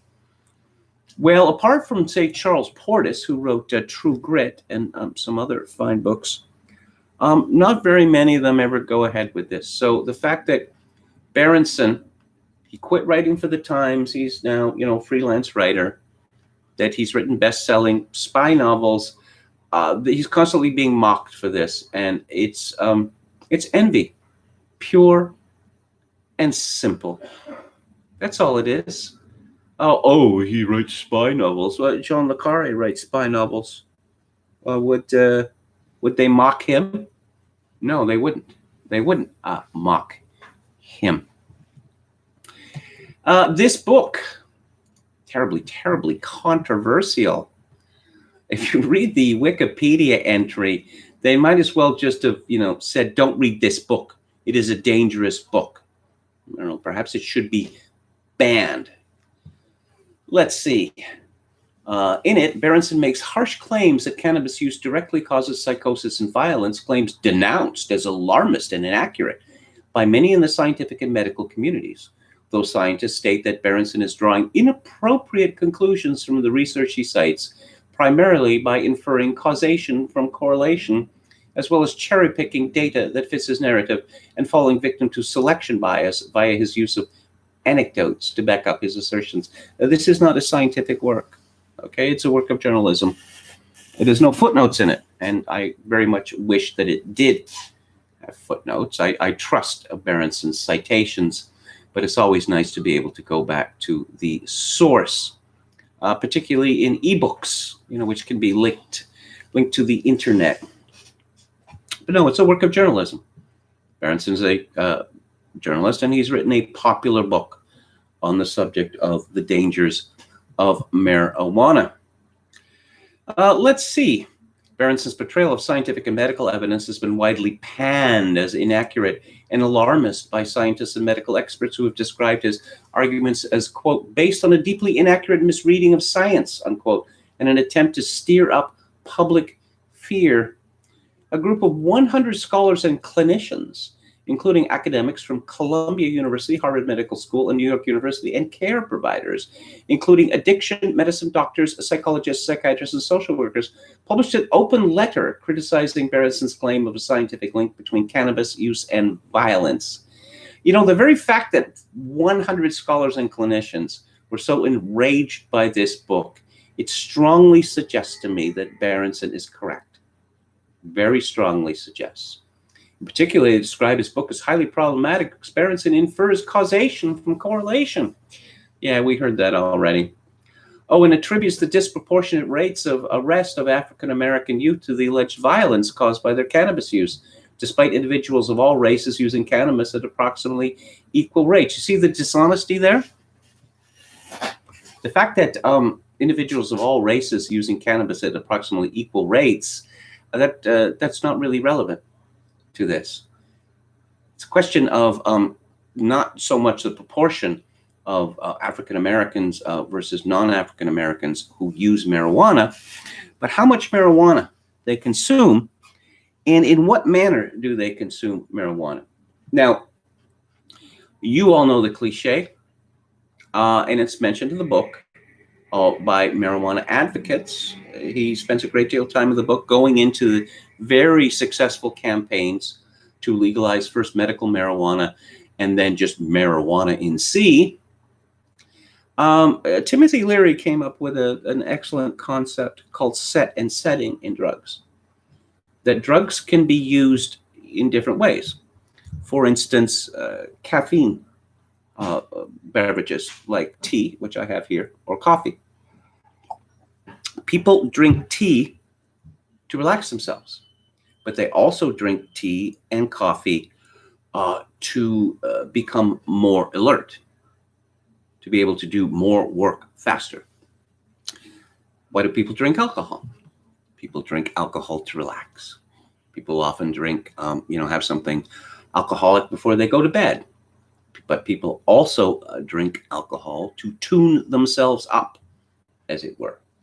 People take barbiturates or their equivalent, sleeping pills. Well, if you take the sleeping pill and you just lay back, you'll go to sleep. But if you fight it off, you get a high from it. And marijuana is supposed to make people melt into the furniture, and it does. White people tend to melt into the furniture when they take marijuana. But a lot of black people use marijuana to tune themselves up. And there's a long history with this. The word assassin is derived from hashish. These were Muslim fanatics, assassins, who used hashish to tune Sufis. They were to tune themselves up, to get themselves ready for insane acts of bravery. Let's see here. There's a specific claim here about, okay. In an article in The Nation, the author notes that Berenson seems to fail to understand or admit that marijuana contains both THC and CBD, which has been approved by the FDA in the form of Epidiolex to treat some kinds of epilepsy, and that medical marijuana products generally contain low THC and high CBD. Well, how about that? That's a lie. It's an outright lie. Berenson goes into great detail about the differences between the two substances which are contained within marijuana. Okay? And, okay.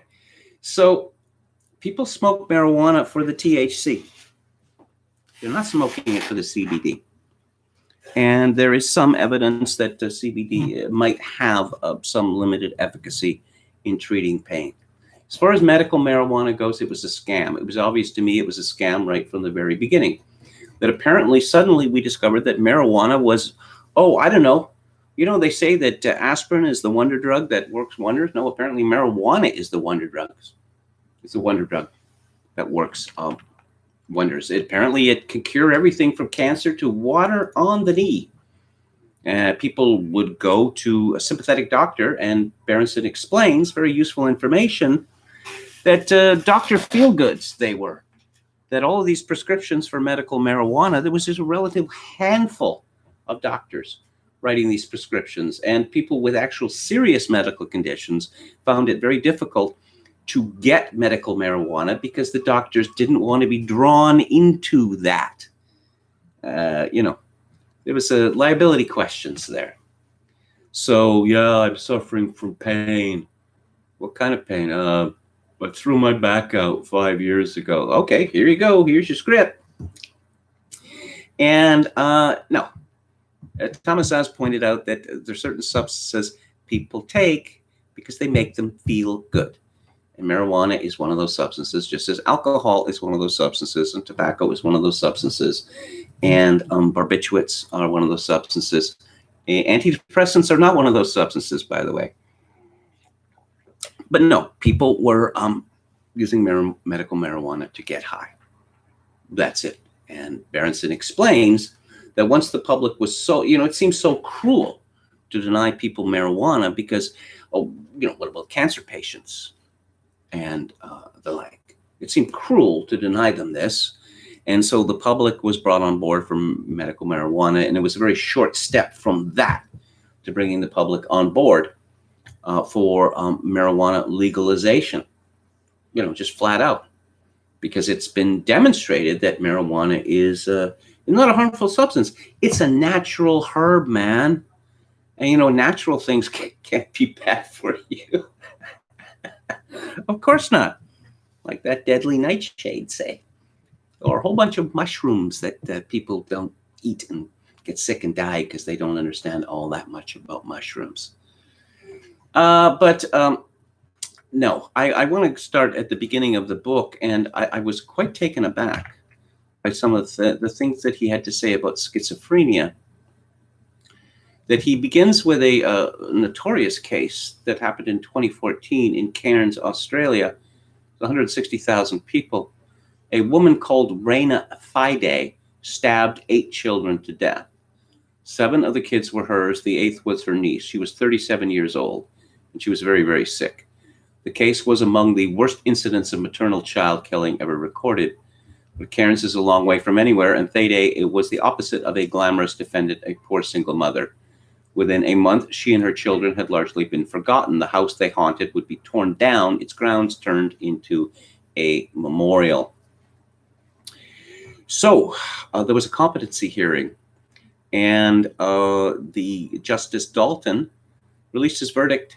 Thede has a mental illness. She's entitled to the defense of unsoundness of mind. There is just no doubt. Thede had broken from reality when she killed her kids, Dalton wrote. She couldn't control her actions. In medical terms, she suffered from psychosis and the devastating mental illness schizophrenia, which can cause hallucinations, delusions, and paranoia. Nearly 1% of people will be diagnosed with schizophrenia in their lives. Many more will have other types of psychosis. Schizophrenia, the most severe form, usually strikes in the late teens or 20s. The disorder has a strong genetic component. Scientists estimate almost half of the risk comes from genetic factors. Men are diagnosed more often than women, and in the United States, Black people more often than those of other races, although researchers are not sure why. People with schizophrenia are far more likely to commit violent crime. Mental illness advocacy groups play down that grim reality. Quote, most people with mental illness are not violent, according to the National Alliance on Mental Illness. In fact, people with mental illness are more likely to be the victims of violence, unquote. Those statements are deeply misleading. They tuck schizophrenia into the broader category of mental illness, including depression. In reality, men with a schizophrenia diagnosis are 5 times as likely to commit violent crimes as healthy people. For women, the gap is even greater. They're at increased risk for crime. They're at a very increased risk for violent crime, says Dr. Sheila Hodgkins, a professor at the University of Montreal who has studied mental illness and violence for more than 30 years. Hodgkins acknowledges that discussing the issue can cause people with schizophrenia to be stigmatized. The best way to deal with the stigma is to reduce the violence, she said. Yeah. People with schizophrenia are stigmatized because they're violent. They're far more violent than ordinary people. They commit sensational crimes. But the pharmaceutical industry has managed to buy enough of the media to get everyone to sign on to the destigmatization campaign. This gets people killed. Full stop. If you find out that someone has been diagnosed with schizophrenia, stay the hell away from these people, particularly if you're their mothers, because schizophrenics have a particular habit of killing their mothers, often with a hammer or knife, with 50 stab wounds or 50 blows with a hammer, that sort of thing. And Berenson points out, I know this is controversial right now. But of course, the symptoms are the disease with schizophrenia. There's no test for schizophrenia. It's not like they can look at people's brains or take a blood test or a tissue sample. No, it is quite simply that the symptoms are the disease. Now, it turns out that this Australian woman, the mass murderer, was a very, very heavy pot smoker. Very heavy indeed. Now, this is an anecdotal case. Berenson does not get into what Peter Hitchens has been writing about for years, that when you look at so many of the mass murderers, particularly terrorist mass murderers, you find out that in almost every single case where this can be ascertained, they are heavy marijuana smokers on antidepressants or both. Marijuana is safe, way safer than alcohol. Barack Obama smoked it. Bill Clinton smoked it too, even if he didn't inhale. Might as well say it causes presidencies. I've smoked it myself, Berenson writes. I liked it fine. Maybe I got a little paranoid, but it didn't last. Nobody ever died from smoking too much pot. Well, as Berenson demonstrates, at least to my satisfaction, that a great deal of psychotic behavior and a rising amount is caused by marijuana use. And I will explain one of the reasons why. And I saw Reason magazine a few years ago lie about this outright. Don't trust libertarians on any subject. He explains people have smoked marijuana for thousands of years to feel the effect of delta-9 tetrahydrocannabinol, commonly called THC. The cannabis plant naturally produces the compound. Among other effects, THC can induce euphoria, enhance sensation, distort the perception of time, and increase hunger, the infamous munchies. For most of the 20th century, cannabis possession and use were illegal in the United States. The modern wave of legalization began in 1996 when stories of suffering AIDS patients moved California voters to approve cannabis use with the doctor's okay.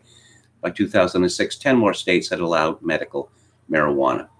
Now the wave has become a tsunami. In 2012, Colorado and Washington became the first states to approve recreational use. As of summer 2018, 7 more states, including California and the District of Columbia, had joined them. In those states, anyone 21 or over can walk into a dispensary and buy flower, traditional smokable marijuana, as well as edibles, such as THC-infused chocolate and wax or shatter, high-potency extracts that are nearly pure THC. In all, 200 million Americans have gained access to medical or recreational marijuana in the last 20 years. More than 60% of Americans now support legalized cannabis. Now, he talks about a lot of the people who have campaigning for legalized marijuana, been at this for a long time, going back to the 1960s. And marijuana was different then, to put it mildly.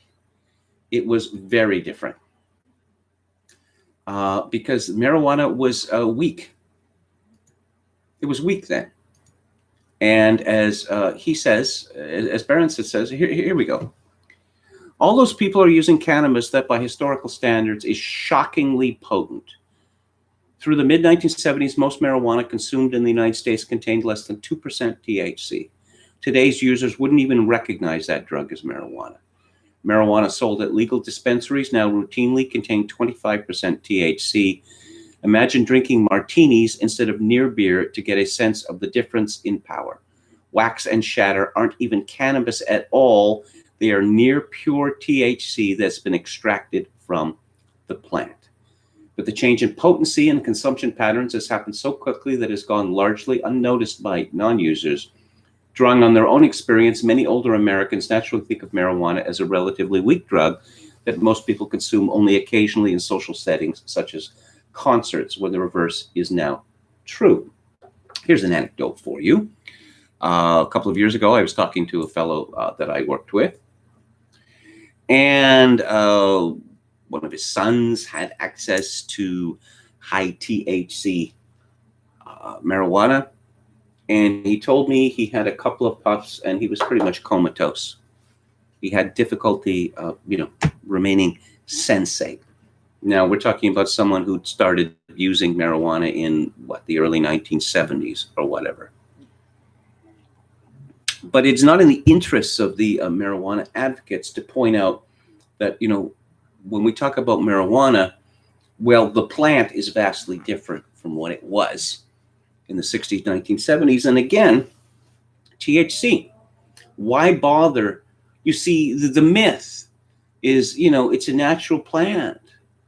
And, it's like tobacco, only it's not dangerous like tobacco. And, you puff on the cigarette and, well, why bother to go through all that?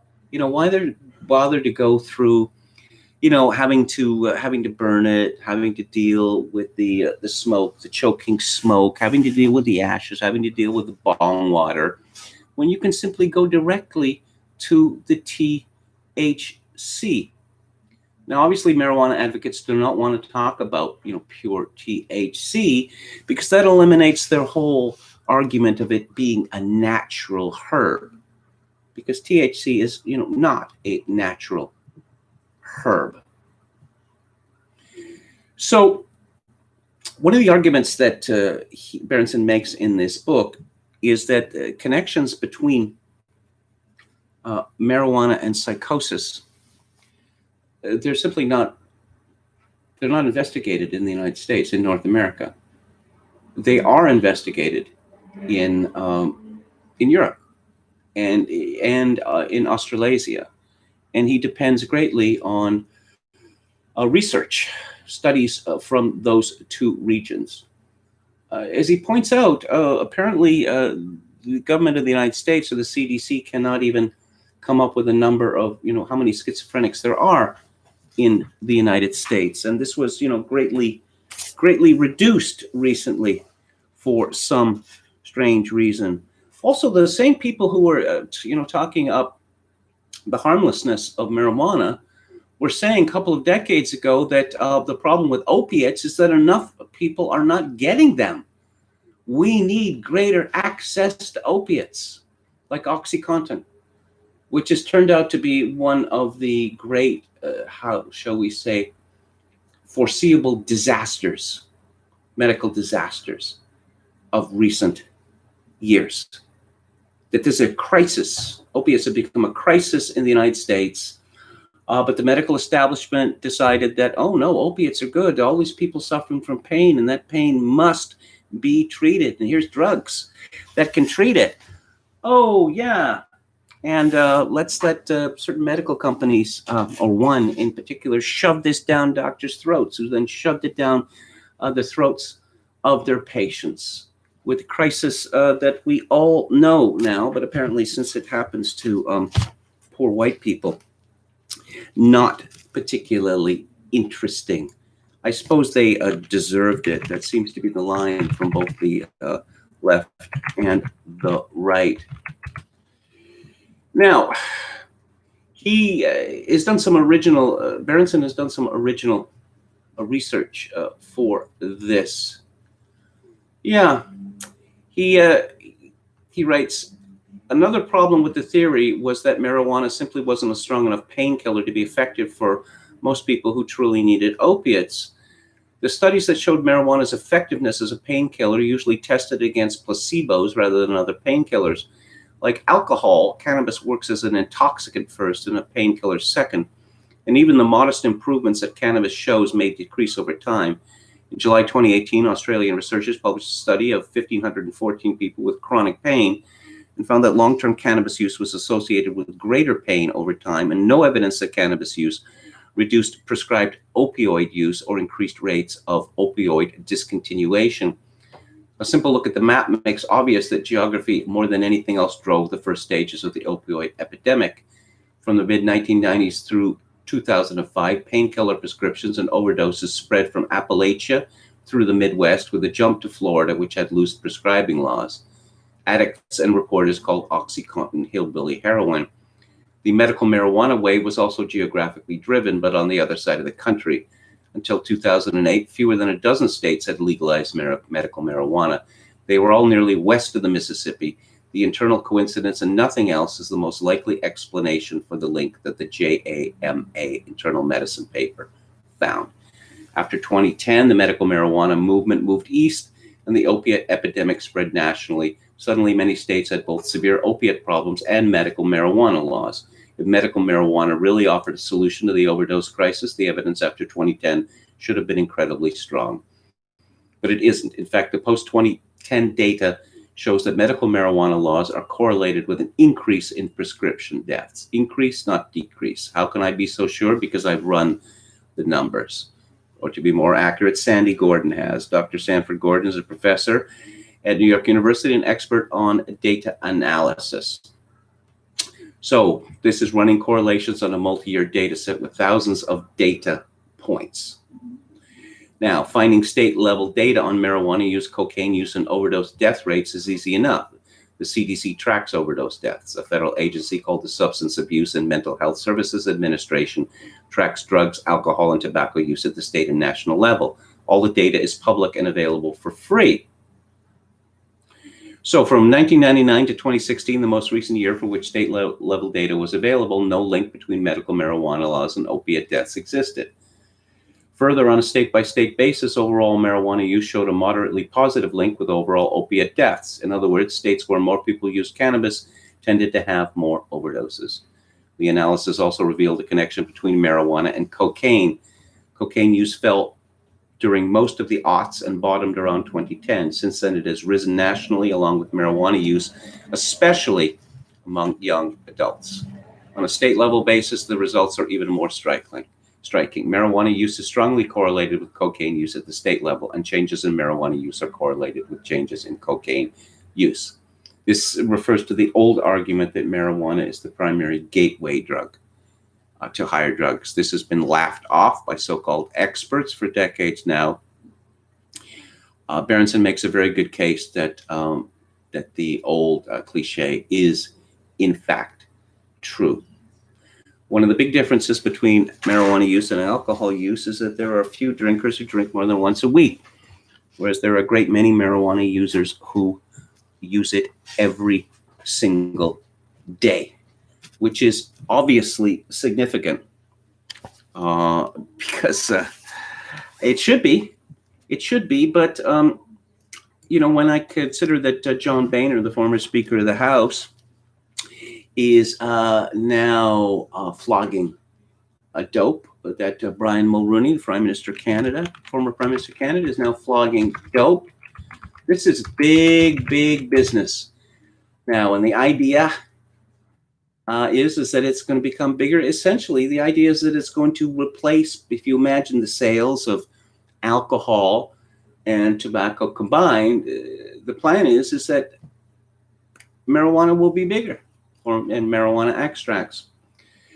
So he writes, paranoia and psychosis cause violence, and marijuana causes paranoia and psychosis. Look, anyone who's ever known pot smokers, I've never taken this stuff myself, not even once. Ask anyone who knows me if you don't believe me. You just hear it again and again. Paranoia, paranoia, paranoia. People say that they quit because of the paranoia. Overwhelming evidence links psychotic disorders and violence, especially murder. Studies have confirmed the connection across cultures, nations, races, and eras. The definitive analysis was published in PLOS Medicine in 2009. Led by Sina Fazal, a psychiatrist and epidemiologist at Oxford University, researchers examined 20 earlier studies on people with schizophrenia and other forms of psychosis. They found that people with psychosis were 5 times as likely to commit violent crimes as those without it. They were 19.5 times as likely to commit murder. Amazingly, a 2010 paper in the American Journal of Psychiatry on the deaths of young children in Taiwan found exactly the same risk ratio. Kids who had a parent with schizophrenia were 19.4 times as likely to die by homicide as those who did not. Berenson has compiled a great deal of information demonstrating that something is very disturbing, which is that arrested criminals have marijuana in their system. Increasingly, they have marijuana in their system. They often have other drugs in their system, including alcohol. In 2013, researchers in Italy examined violence in 1,582 psychiatric patients in southern Italy and found another strong link. In their paper, which was published in the Journal of Psychiatry, they reported drug users were almost 9 times as likely to become violent as patients who didn't use. 80% of drug users exhibited violent behavior, and cannabis was the most frequent drug of abuse. Now, Berenson talks a great deal, and this is little reported, about a study in New Zealand, in Dunedin. And it's a city of 120,000 in Australia. And so in the late 1960s, a Dunedin pediatrician named Patricia Buckfield created a database of all the babies born in the Queen Mary Hospital, the city's obstetric center. She planned to track the relationship between prenatal problems and later health complications. In 1971, Phil Silva, a school teacher turned psychologist, joined Buckfield's research, which initially focused on just 250 kids. Silva noticed that a lot of those children had developmental problems their family pediatricians had not diagnosed. He pushed for a larger study that would include all the babies born between April 1972 and March 1973, whose families still lived in Dunedin in 1975. The potential pool included 1,139 children. Most of their parents, covering 1,037 children in all, agreed to participate in what became known as the Dunedin Multidisciplinary Health and Development Study. So the kids were measured again at ages 5, 7, 9, 11, 13, 15, 18, and 21, and it's kept going. It's going on to this day. Only once at age 13 did fewer of 90% take part. The significance of this is you have a very large sample of people who can be observed over a period of decades. And so it is possible to draw connections between marijuana use and outcomes. And that has what has happened, although explained to increase the sample size. Researchers included people with a diagnosis of schizophreniform syndrome. Those were psychotic episodes that ended within 6 months and thus didn't quite reach full-blown schizophrenia. Though less severe than schizophrenia, schizophreniform syndrome was still a destructive illness. So, yes, the Dunedin data offered advantages too. New Zealand had high rates of cannabis use, so the data set offered a large number of people who'd used the drugs. More important, unlike almost any other studies, it had data on preteen, pre-marijuana use symptoms of psychosis. So, plus the data on marijuana use at age 15 had been collected when the participants were age 15, not years later. It didn't depend on the memories of participants, and researchers didn't have to reconstruct it afterward. You have such good data collected prospectively, Cannon says. That's the most important thing. This data was collected without any bias. Well, what they found, it jumped at them.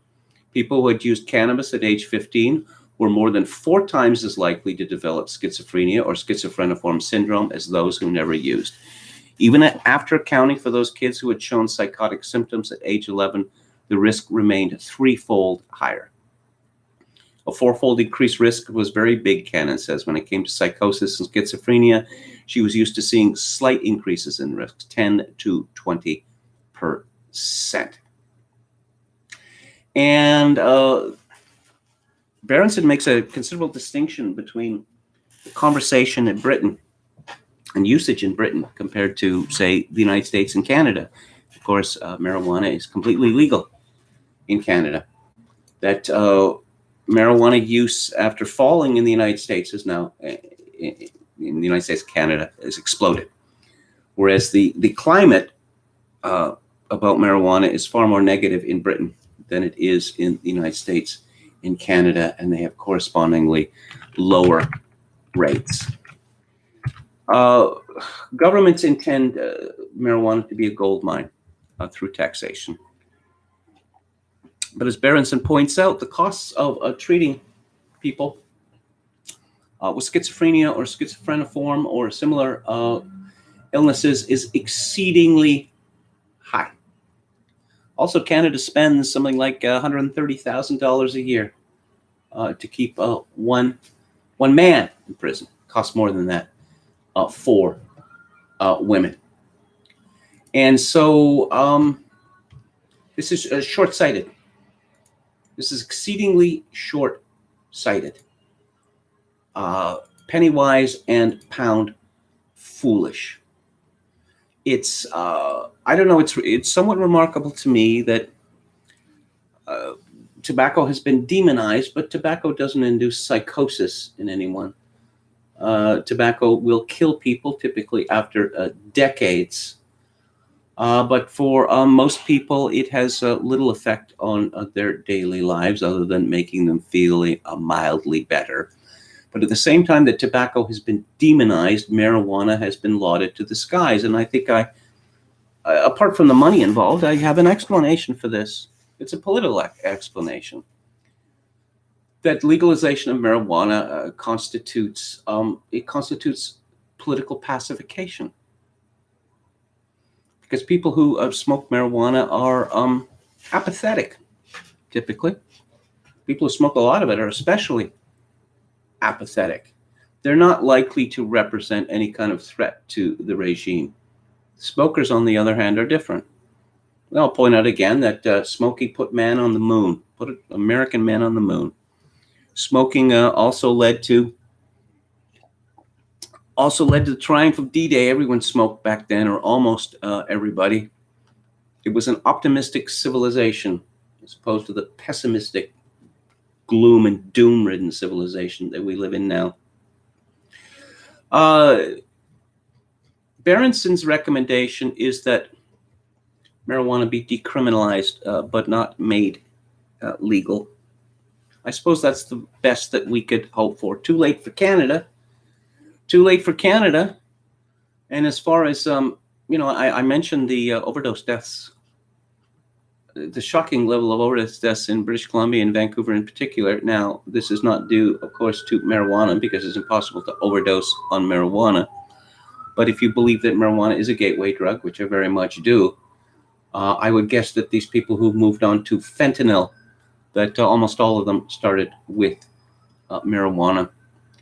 This is an exceedingly valuable book for the reason that Berenson is making a case that almost no one else is making. There is a wealth of evidence to back up what he is saying. And once again, the fact that the establishment reacted so hysterically to this book convinces me that they are worried that people will, as he says, open their eyes and see the truth. So those are my thoughts on Alex Berenson's Tell Your Children. Okay. Tom Anderson says, one of my former coworkers is in his 40s, been smoking since he was like 14. And he said, waking up and then immediately hacking up blood and mucus every day really sucks. Smoking what? Smoking cigarettes? Hacking up blood? Really? Okay. All right. Also, the social element it introduces into your life is disgusting and dangerous. Lots of white people get killed while trying to buy pot. Of course, marijuana comes from the East. And their civilization is not like our civilization. Well, our civilization didn't used to be like their civilization. Their civilization is one of fatalism, almost absolute fatalism, and indifference to questions of, liberty, freedom, that sort of thing. Just becoming numbed enough to get through every day. Do we really want to become like those people? Do we really want to become like Chinese coolies? I don't think so. MCT says the nose of a mob is its imagination. By this at any time it can be quietly led. Edgar Allan Poe. Very good, very good. KMG, thank you for a sterling week of conversation. Lovely weekend to all. Good night. KMG, aren't you up for Canadian Social Security? Yeah, I haven't got it yet. You see, pretty much all the civil servants that were engaged in this were sent home to get paid and not to work. Yeah. That's right. There is a delay. Cigarette filters are the real killers, guys. Well, I do not use cigarette filters. I can't buy unfiltered cigarettes anymore, so I just snap the filter off. I mean, why would I want to smoke cigarettes if they're going to be filtered? Ricardo Williams says, is Kevin more offended by the hypocrisy of anti-smoking culture only applying to tobacco or of anti-racism only applying to whites? I would say about equally. I mean, obviously, I take smoking very seriously. Racism isn't really a question that's much impinged on my life because I grew up in a culture which was almost exclusively white. And it just seems absolutely preposterous to me. I mean, I didn't grow up in the United States. You know, if Canada were such a racist country, why would we deliberately decide, or at least our elite deliberately decide, to move from an almost 100% white country to one where whites are supposed to be a minority? I mean, that's the end of that argument, right then and there. Tom Anderson, do you think Trump or Biden is going to win? I think that Trump is going to win. I think that Biden is a terrible candidate for all sorts of reasons, and of course he's gone all in on Bernie Sandersism. He's gone all in on Black Lives Matter. Look, I'm going to pick a black woman to be vice president. Why? Why? I mean, what sort of person says that? I mean, this, it's evocative of weakness, of terrible weakness. Let's see. I hacked up blood. It happens. If I ever hacked up blood after smoking, I would quit smoking, or I would drastically reduce my consumption. There's this woman, a late woman called Barb Tarbox. That's actually her name. I'm not making this up. And you see her emaciated, bald head on cigarette boxes. Do I have one here? No, I don't, but she's on a lot of them because it's mandatory, okay? And this woman became a posthumous hero. Let's see, 1961 to 2003, she was an anti-smoking activist. In school, between the ages of 14 and 16, she was a model for fashion companies and joined many sports in her school. She wanted to be popular, and being a model was not enough, so she then became a smoker. Ha! Is that how it works? Is that how it works? She wanted to be one of the cool kids? Aw. During the last months of her life, she went around Canada teaching young adults the consequences of smoking. She died at the age of 42 from brain cancer and lung cancer. I would suggest very strongly that Barb Tarbox's biggest problem is not that she was a smoker, but that she had terrible genes. Cigarette smoking does kill people, not everyone who smoked, but when you're talking about something which typically takes something like 50 to 60 years to kill people, I don't really know. Apparently the longevity is less than 5 years less on average. Well, given that longevity is up to 79 or 80 now, the prospect of dying at 74 or 75, is that really supposed to be so horrendous? That's 70 plus more. Anyway, that's everything for this week. I'll just let you know what is coming up culture-wise. Oh, on Theater Thursday, we have a very, very strange movie, which is set in a psychiatric prison. It is actually about arguments for the existence of God. It's by William Peter Blatty, who was the author of The Exorcist, and it's called The Ninth Configuration.